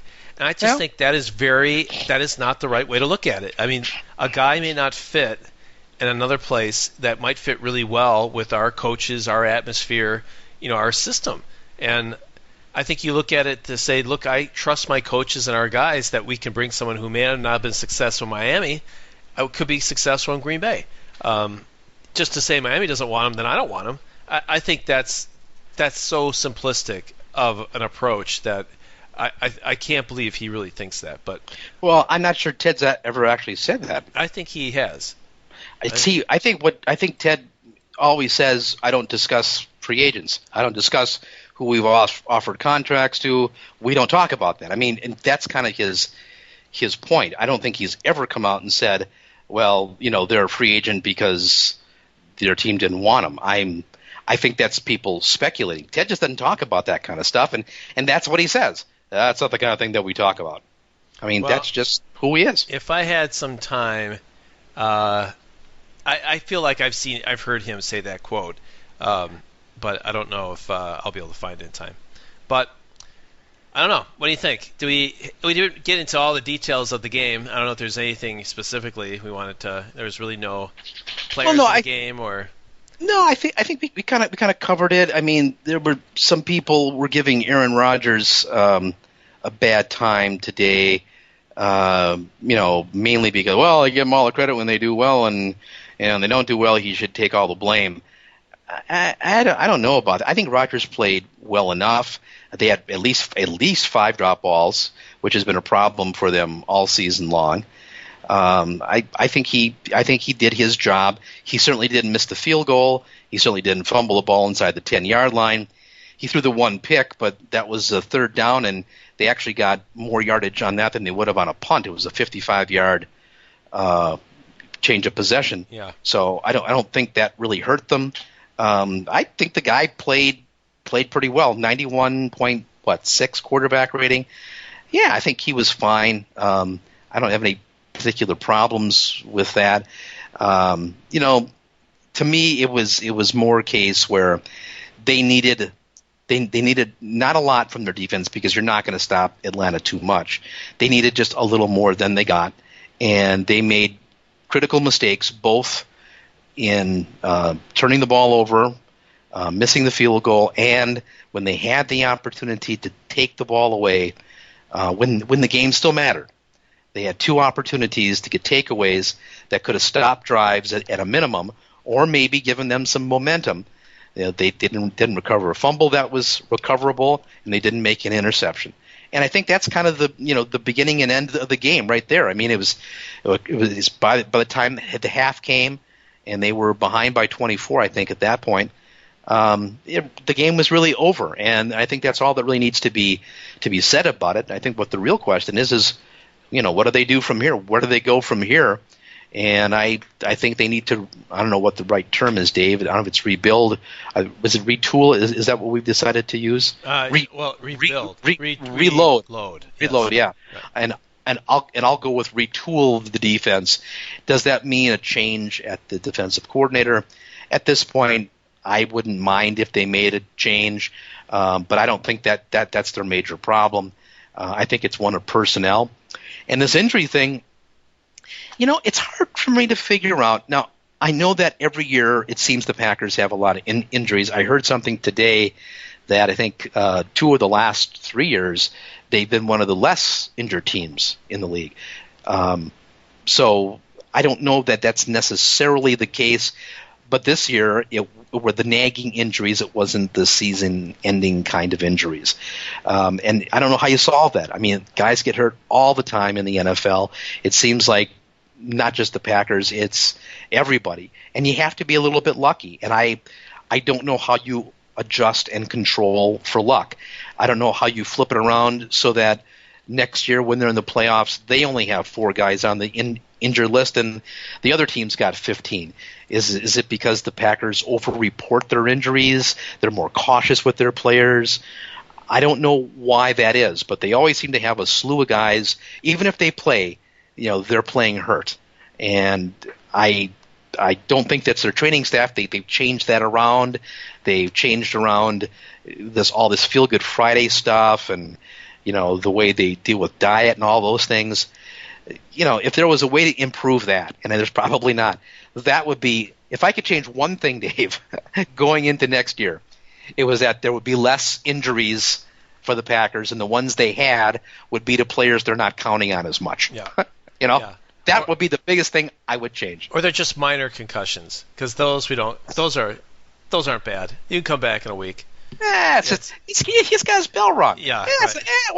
That's not a big deal. Rub some dirt in that guy. Yeah. Exactly. Get out there and play, for God's sake. Why do our concussions have to be career enders? Why can't they be like normal concussions?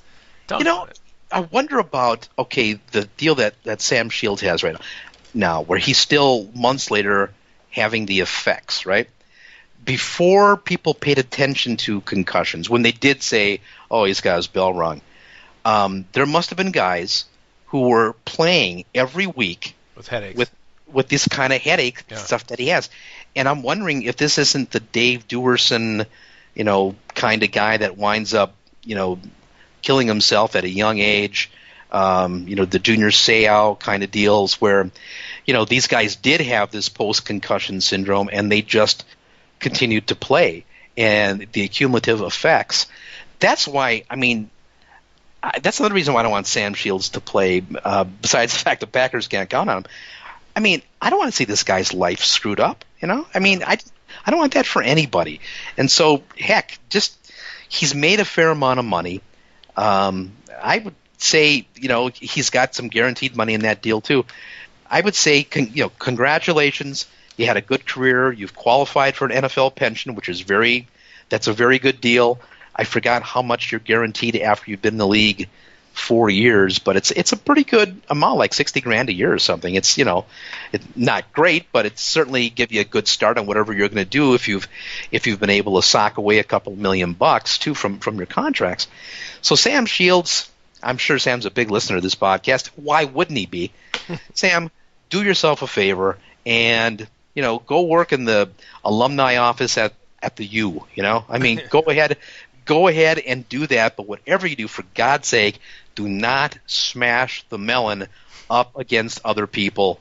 Let that be done for you and live the rest of your life, hopefully into old age. Yeah, I agree. I think that's a big loss for them, and but they got to figure out a way to recover from that.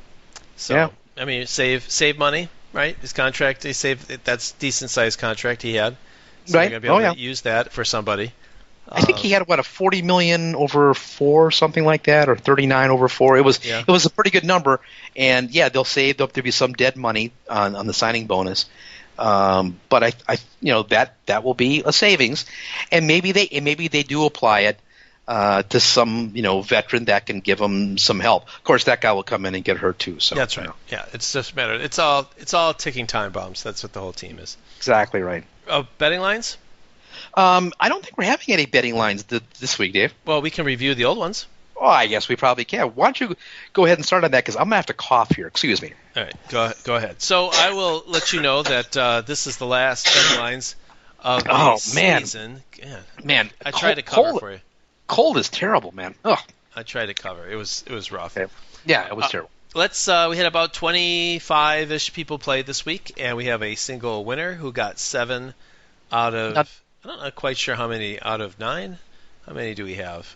1, 2, 3, 4. Because I do this 7.5. That ends up screwing up. 7.5, 7 3/4. Yeah, I don't know why I do that. Well, let's go through the results. Let's see how close you had the game, because you were spot on with the over/under or total points. You got 65. Total points, yep. I, on the other hand, did not get this game correct. I only had 2 correct. So. Oh my God, Dave! Yeah, my average has gone way down. What did? Let's see. What did? Mike Miller played, even though he's in Mexico. Who was that? What he is shirking his responsibilities. Yeah, I don't believe it that he's. Come on, Mitno, get with it. Anyway, let's go through the list. So number 1, Aaron Rodgers quarterback rating. You set the line at 116, Ooh. and he was 91.6. Yeah, so. Well, without the interception, he would have been over 100, I think. Oh, well, I had the over, so I had that incorrect. Jared Cook, total catches, you said 6.5. I took the under, and he had 7 catches. Man, I don't remember him getting 7 catches. Thought I would have had that one right. He dropped at least 2 on the same drive. Yeah, he had the most catches at 7. But yeah, he and that's kind of the guy he's going to be, right? He's not going to be dependable all the way through, but he makes some unbelievable plays, right? Like it against Dallas. I think that's kind of who Jared Cook is, right? So tight end. It might be nice to have another tight end next year, but I don't know. Keep adding players. Number 3, Matt Ryan, quarterback rating. You said 120. You went high, and I said no way. That's the under, and it was 139.4. Very high quarterback rating for Ryan. Number 4, total running plays not for Aaron Rodgers. You said 16.5. I said the over. How many carries did they have? They had 17 and then 13 without Rodgers. 13. Well, one was Brett Hundley, so you got to take 5. So okay. I guess 12. He's not Aaron Rodgers, so technically, yes, you're right, 13. And Aaron Rodgers ran for 28 yards. He had a good run on the one play. That was pretty. 11.5 average. I think they should put him in the backfield. Yep. He is in the backfield. He is in the backfield, yeah. Okay. 16.5. I said the over, and it was the under. How many times did Green Bay sack Matt Ryan? You set the line at 3.5. 0. Is the number 0? Yes, I don't remember any sacks. Number 6, how many receiving yards for Julio Jones? I said no matter what you're going to say, I'm going to take the over. It was 135. I said over, and he had 180. Not good. Yeah, well, he was helped by the 73-yarder. That definitely helped. Yeah. Big play. Number 7, total interceptions in the game total. You said 2.5, and it was 1 by the Falcons. It would have been 3 if the Packers guys would have caught the ball.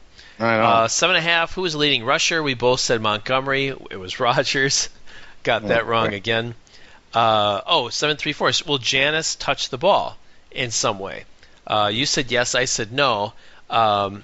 Jared said yes. He did. He caught a few touchbacks on kickoffs, but never returned them. So yes is correct, but a very, very slight yes. And then total points. You said 65. I said 64. You were right on there.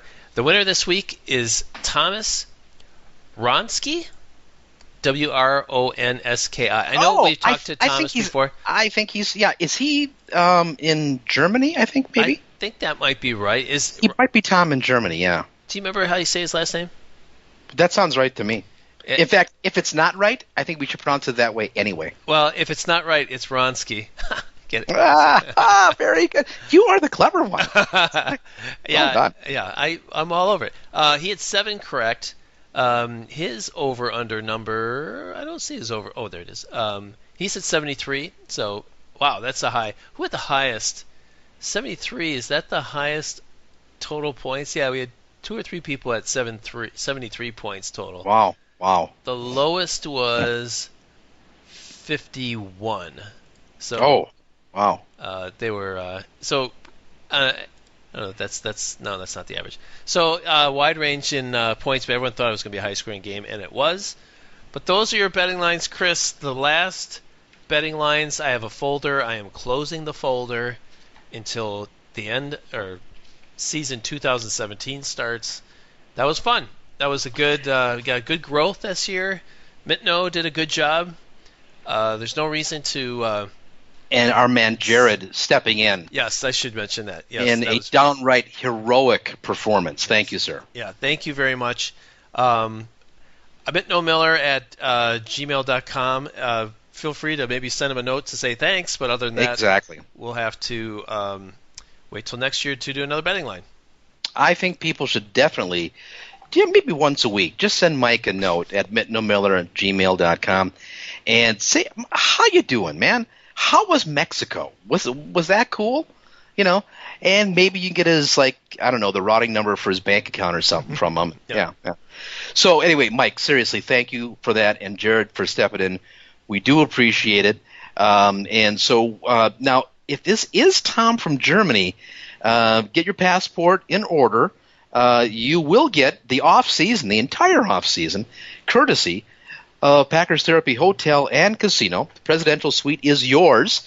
Yeah, you'll have to clean it yourself, but still, I think you'll find it to be worthwhile to do that.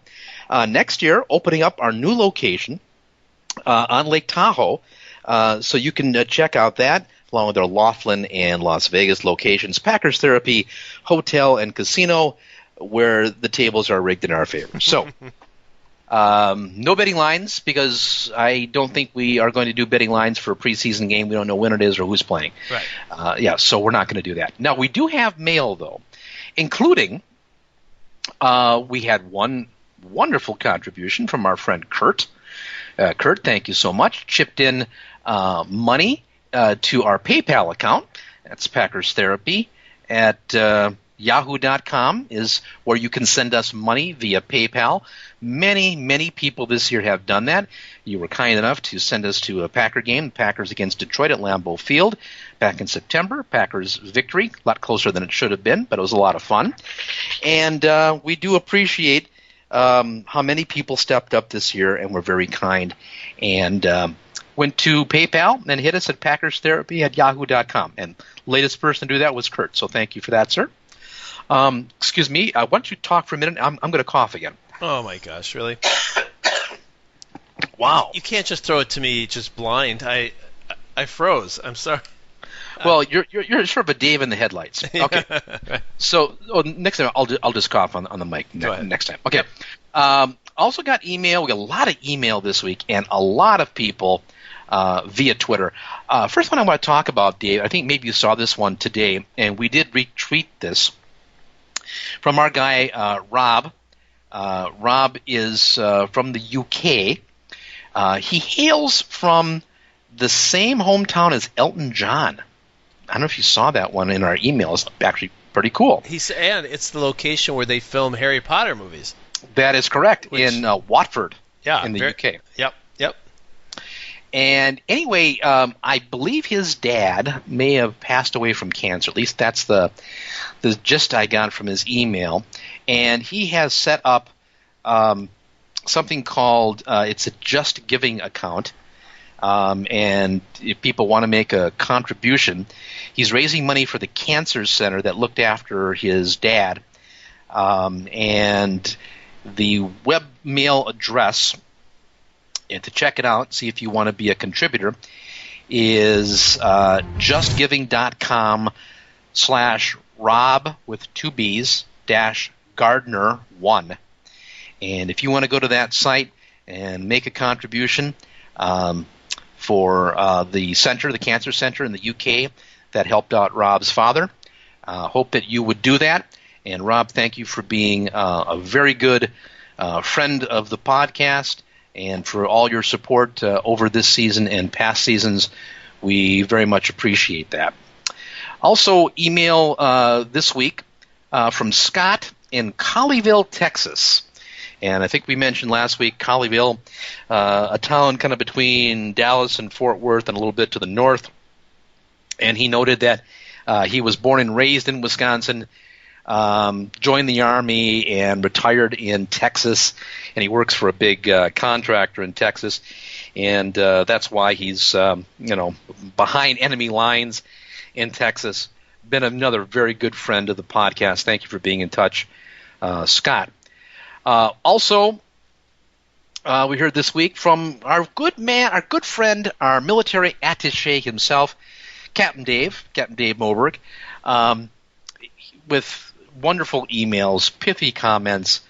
We really appreciate all that stuff. And it sounds like Captain Dave might be joining Chief Tom in the Far East. It looks like Captain Dave's looking at a posting in Okinawa for next year, so maybe his paths will cross with Tom Glassell, our Chief Petty Officer, who's over in the Far East. I believe he's in Japan. So kind of in the same neck of the woods there, Okinawa and Japan. So thanks for being in touch with us, Captain Dave. We appreciate that. And there's a really excellent email that I don't know if you've had a chance to read. It's kind of lengthy, Dave, and I know that your attention span is very, very small. So our guy, Mike Mikowski, not to be confused with Don Mikowski, spelled differently, Packer Hall of Fame quarterback, which galls me to say it. Anyway, Mike has been listening to the show a long time, lives in Gilbert, Arizona, which is kind of a southeastern suburb of Phoenix. And he wrote something that I think is very apt for this particular podcast, last one of the season, coming off of a tough loss. A lot of people disappointed, falling one game short. But Mike Mikowski writes and says, it's more than just checking the scores and stats.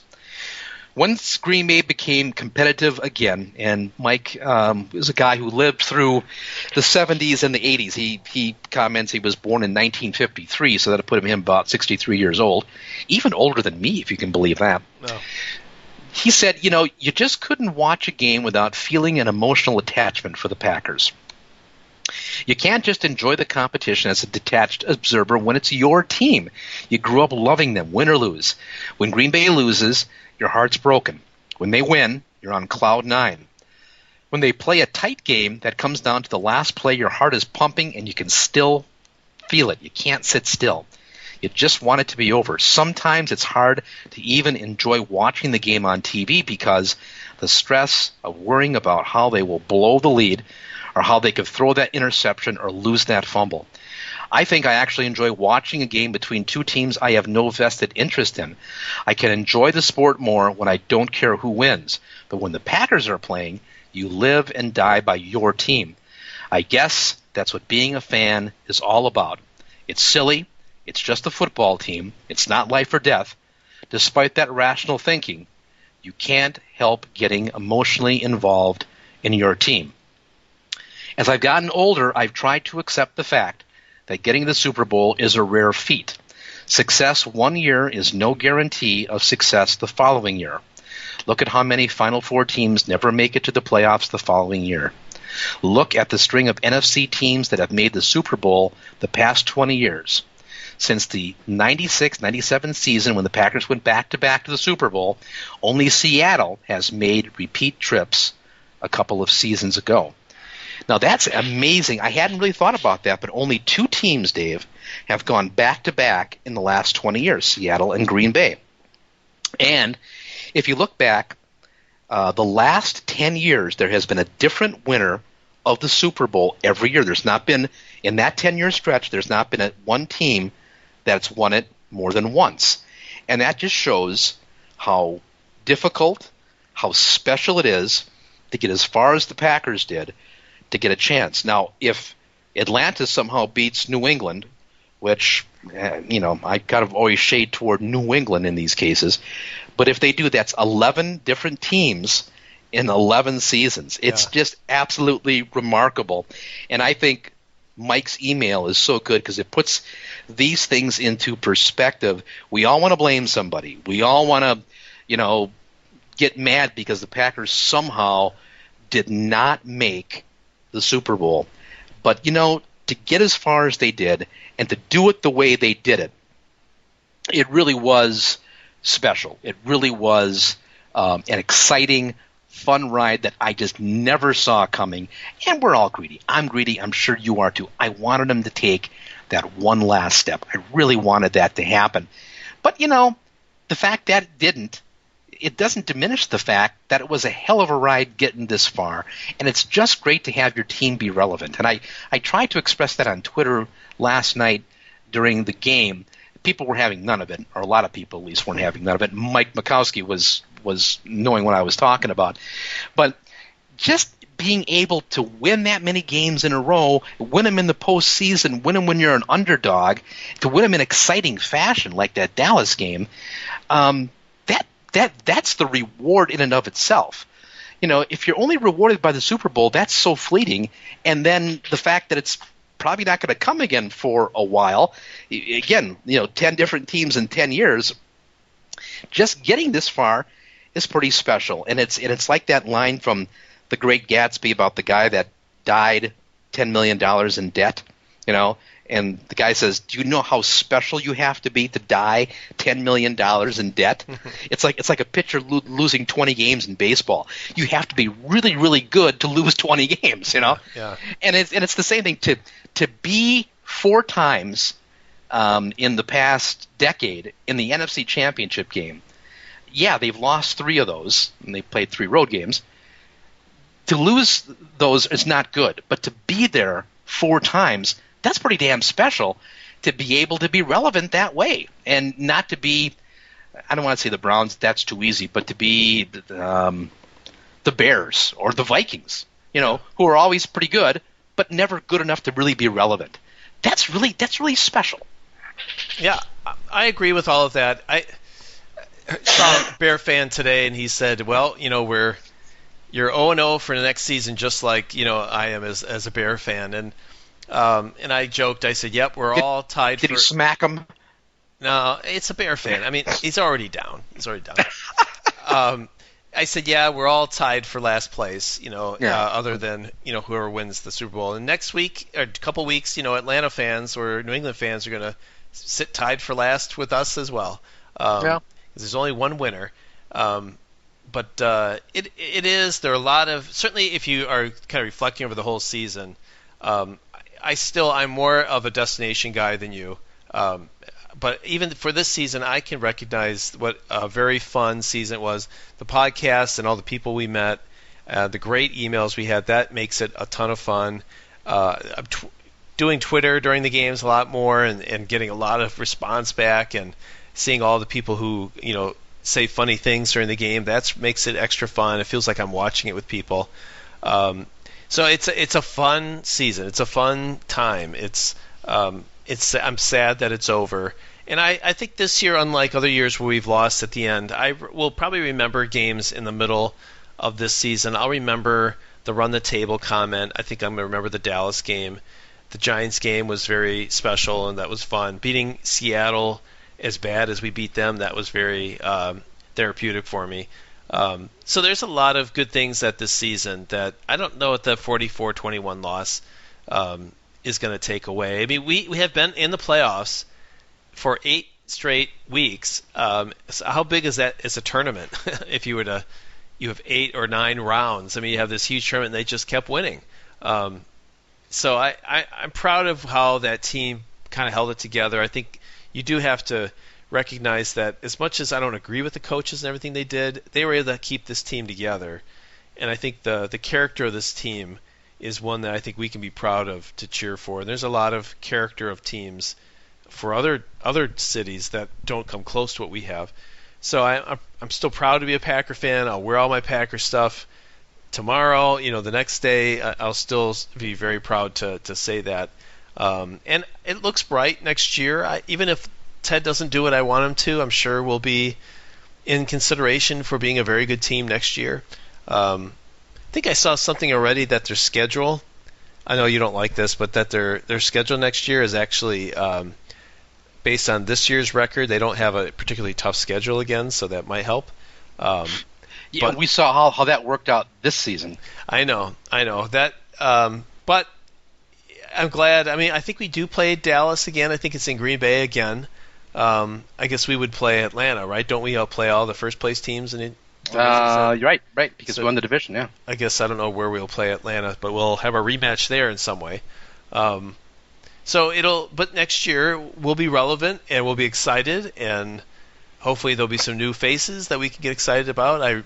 Some of the draft picks, I think there's some people from Wisconsin that we really hope that they pick. Yeah, pretty exciting. TJ Watt would be nice. That would be great. It's a great season. The losses makes me sad. I was not nearly as sad as other seasons. I think this is one I will remember and I'll enjoy. I think you raised a really good point. What will I remember from the season? I think pretty much like you, I'm going to remember, the running the table, the 8 straight wins, the way they turned it around from 4-6 when both of us, somebody this week went back and listened to the podcast we did after they fell to 4-6. Yeah. And they kind of did a review of it. and they had friend Richard, right? Richard. yeah, it might have been Richard Terrain, yeah, and had a little sport at our expense, but it was actually, it was actually good. I mean, and I remember being kind of down at that, and because my team was an embarrassment and it wasn't relevant, and this wasn't any fun. It's not fun to be out of the conversation, and I had kind of forgotten what that felt like, and that made the great run, the 8-game winning streak, it made it that much more fun. And so what I'm going to remember is this streak, and also the Hail Mary pass against the Giants at the end of the half. Mm-hmm. And I'm going to remember, of course, the way the Dallas game ended. And those are great memories. Those aren't Super Bowl memories, but I got to tell you, there was a hell of a lot of enjoyment and a lot of fun. And a lot of fun doing this podcast, too. And the amount of wonderful email that we receive and the strokes that we get and the gratitude and people parting with their hard-earned euros and pounds and dollars is extraordinarily gratifying.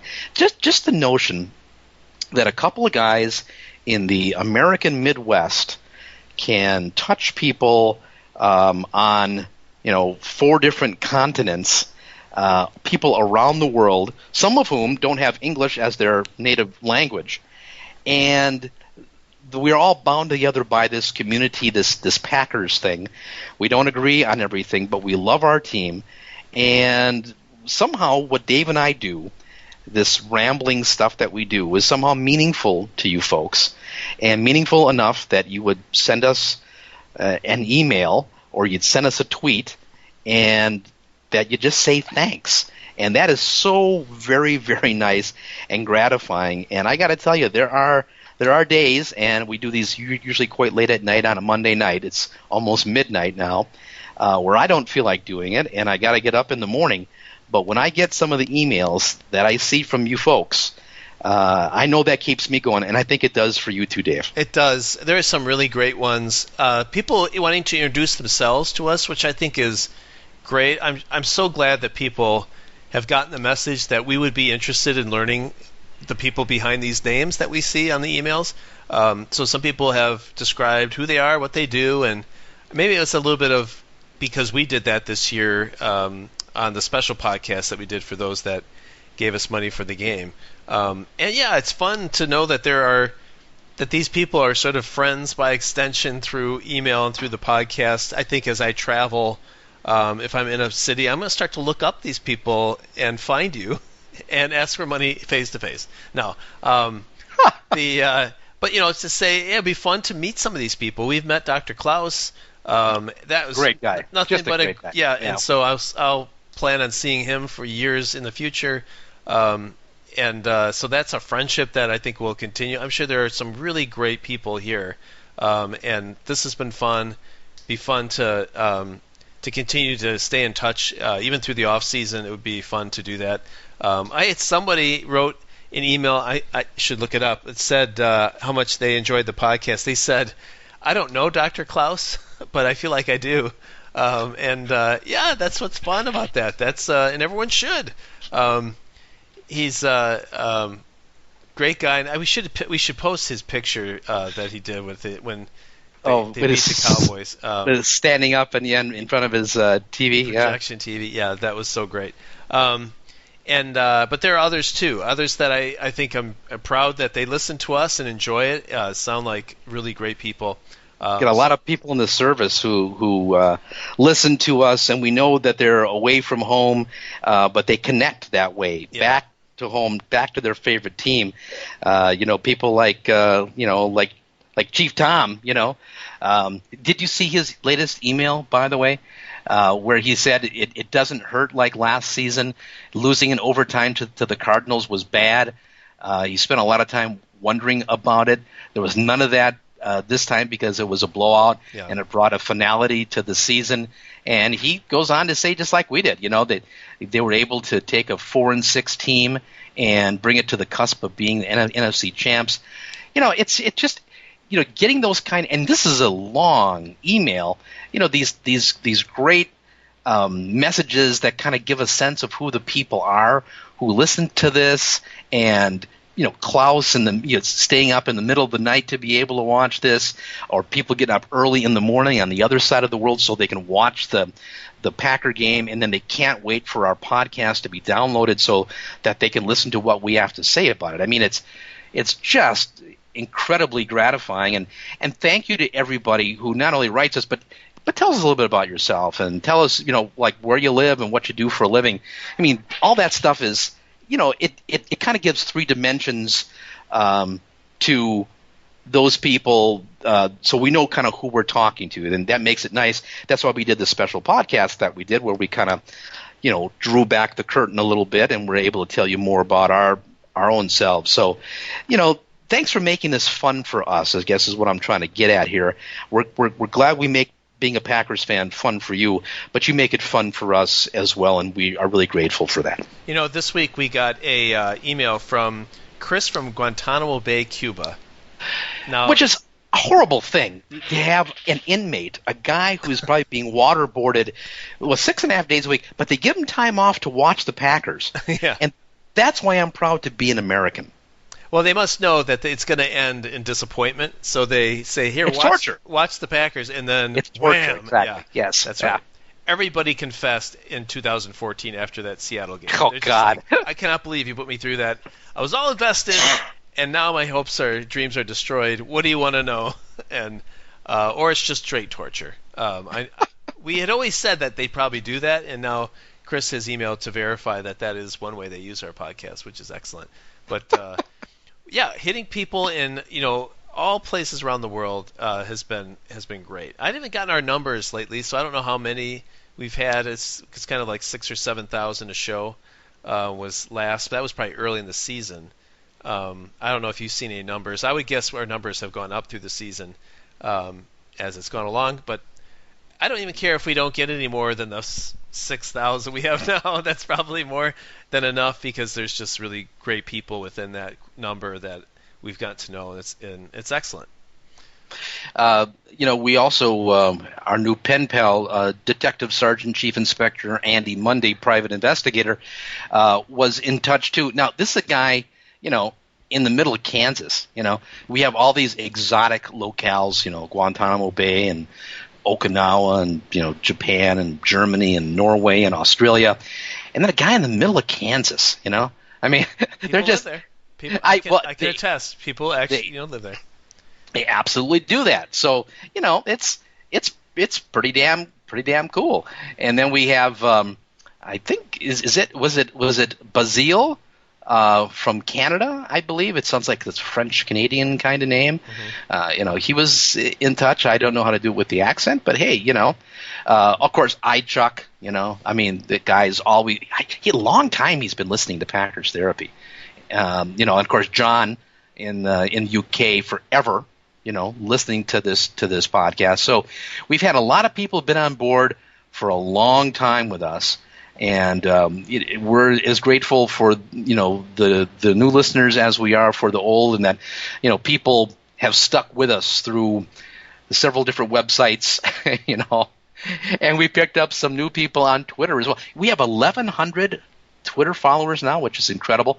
Ryan Bradley, our old friend Brian Walter, Shiwan de Chorizo, which I don't know who the heck that is, Craddy, of course, Pastor Kevin. Rusty, always checking in with us. Andrew, appreciate all of the support and both funny stuff and sometimes a little critical, even about what we're doing. We do appreciate all of that. So thank you. Yeah, thank you very much from me as well. Now, okay, you have a couple of pop culture things, and then I think we're going to wrap it up, huh? I think so.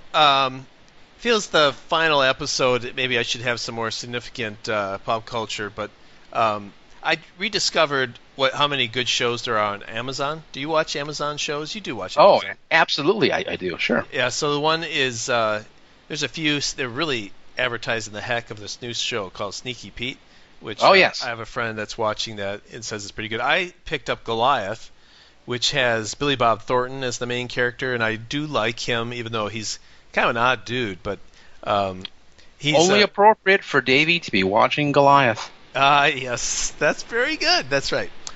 He's a lawyer, and he's fighting a Goliath-sized corporation, and that one is very good.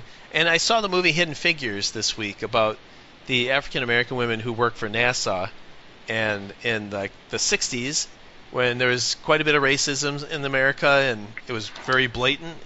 People would say it's probably still around today, but it was very, very blatant with separate bathrooms and separate coffee mugs and stuff like that. But these women were extraordinarily good at math, and apparently they were very instrumental in the space program in creating flight trajectories, and they did the calculations all the by hand, right? Yeah, they're like right there before IBM installed their first computer.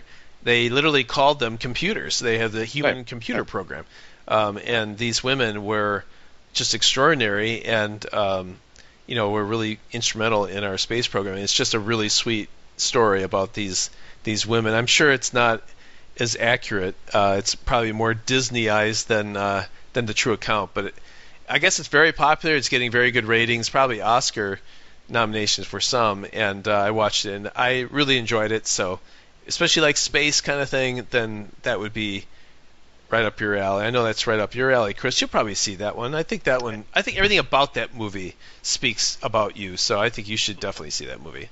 That is definitely a Chris film, no doubt about it.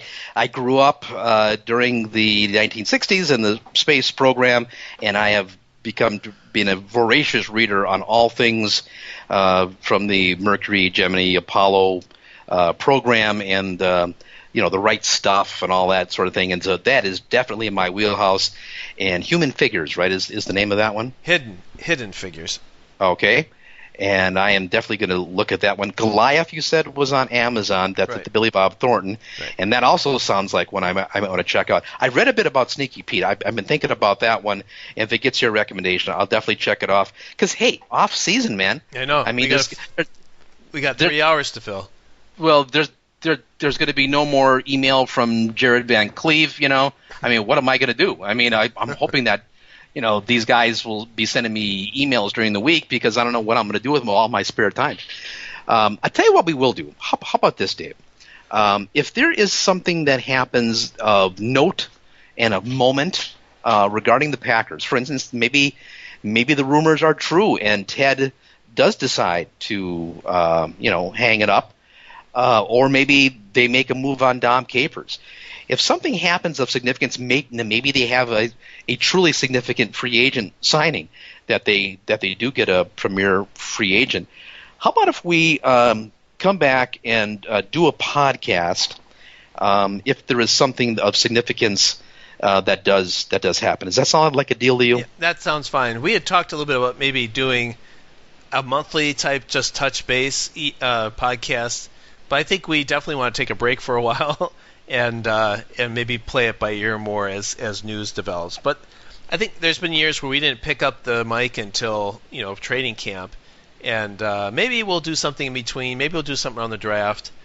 People have been so great and so generous with their money, their comments, that I thought maybe we could certainly find our way to maybe do another podcast during the off season. I know a lot of people like the draft and they follow the draft. This is one place I'm like Jason Wilde. I don't, I mean, when the Packers make their selections, what are you doing, Dave? You shaving there? Are you cutting the grass? What is that? What? I was yawning. Did I hit something?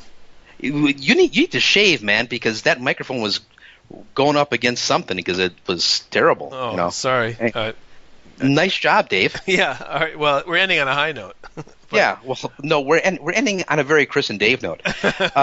When it comes to the draft, I've just never been interested in all the speculation and build-up. And my son, the chess guy, he watches film and tape and discussion rooms. He's all about the time, the three cone, and all that stuff. Never been interested in that ever. Now, Chad Reuter, when he's on with us, Chad can break that stuff down, but I'm just not into that. However, once the Packers do pick and I see who they do get, that's when I begin interested, and then I watch the film of the guys they pick up, and I read different scouting reports, the pluses, the minuses.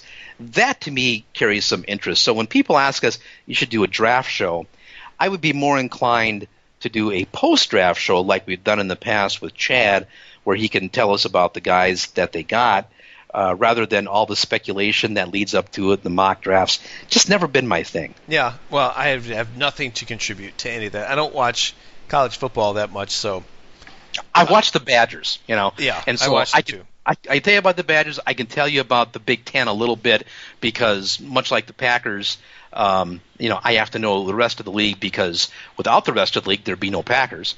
It's the same thing in college football. I watch the UW Stevens Point Pointers, which I know you're a big fan, you and Klaus. Yeah. Are big fans. You saw them roll to 44-0 victory. It was a beatdown. It was almost a Atlanta Falcon beatdown that we saw. It was pretty much like that. So if it isn't the WIAC football, if it isn't Big Ten football, I couldn't tell you about some guy in the SWAC, who's the nifty wingback they have, or so, I have no idea what's going on with that stuff. They become a member of the Packers. I get to know their shoe size. Yeah. But up until that time, they're just abstractions. So, yes, I understand there are people that want us to, do draft stuff, just not into it. There are other places, though, to get that stuff, and you can find plenty of it, either on podcasts or written up stuff. But if we do a draft show, it would be one that would be after the draft, and that we would look at it and see who they have. On the other hand, this is going to shock a lot of people, Dave, but we actually have jobs, too, which we can devote more time to, and I think our employers also appreciate that. So we make no promises other than to say if there's a major development with the Packers, we'll come back on and do a podcast. Otherwise, we'll kind of see how it goes, and maybe we can work something in. But one thing I think we're pretty comfortable about, at least as of this time, and we're recording this, on January 24th, I think we are pretty certain that we will come back for season 13 of Packers Therapy, and we will have a show we can almost guarantee with 98% certainty that after the first preseason game, we will be back with the first episode of season 13 of Packers Therapy. I think that's our intent, correct? Yeah, that's our intent. We're at 295 right now, so if we do 290, we'll be at 295, so we'll have, we will pass episode 300. Which I think will be the first game of the regular season. Yeah, so we have number 300. I don't know if we'll celebrate because any kind of celebration would take planning, which we've convinced ourselves we're not going to do. It's one of our cardinal rules. We never plan a thing on their show. But I think at 300, don't the royalties start then? It might be. It should be. Yeah, I'll have to talk to Al and CD about that. I'm sure they'll be delighted with that. Yeah. So I guess, we intend to come back for a 13th season. So we can tell you with, like I said, 98% certainty we will be back. And until that time, I'm Chris. And I'm Dave. And that is Packers Therapy.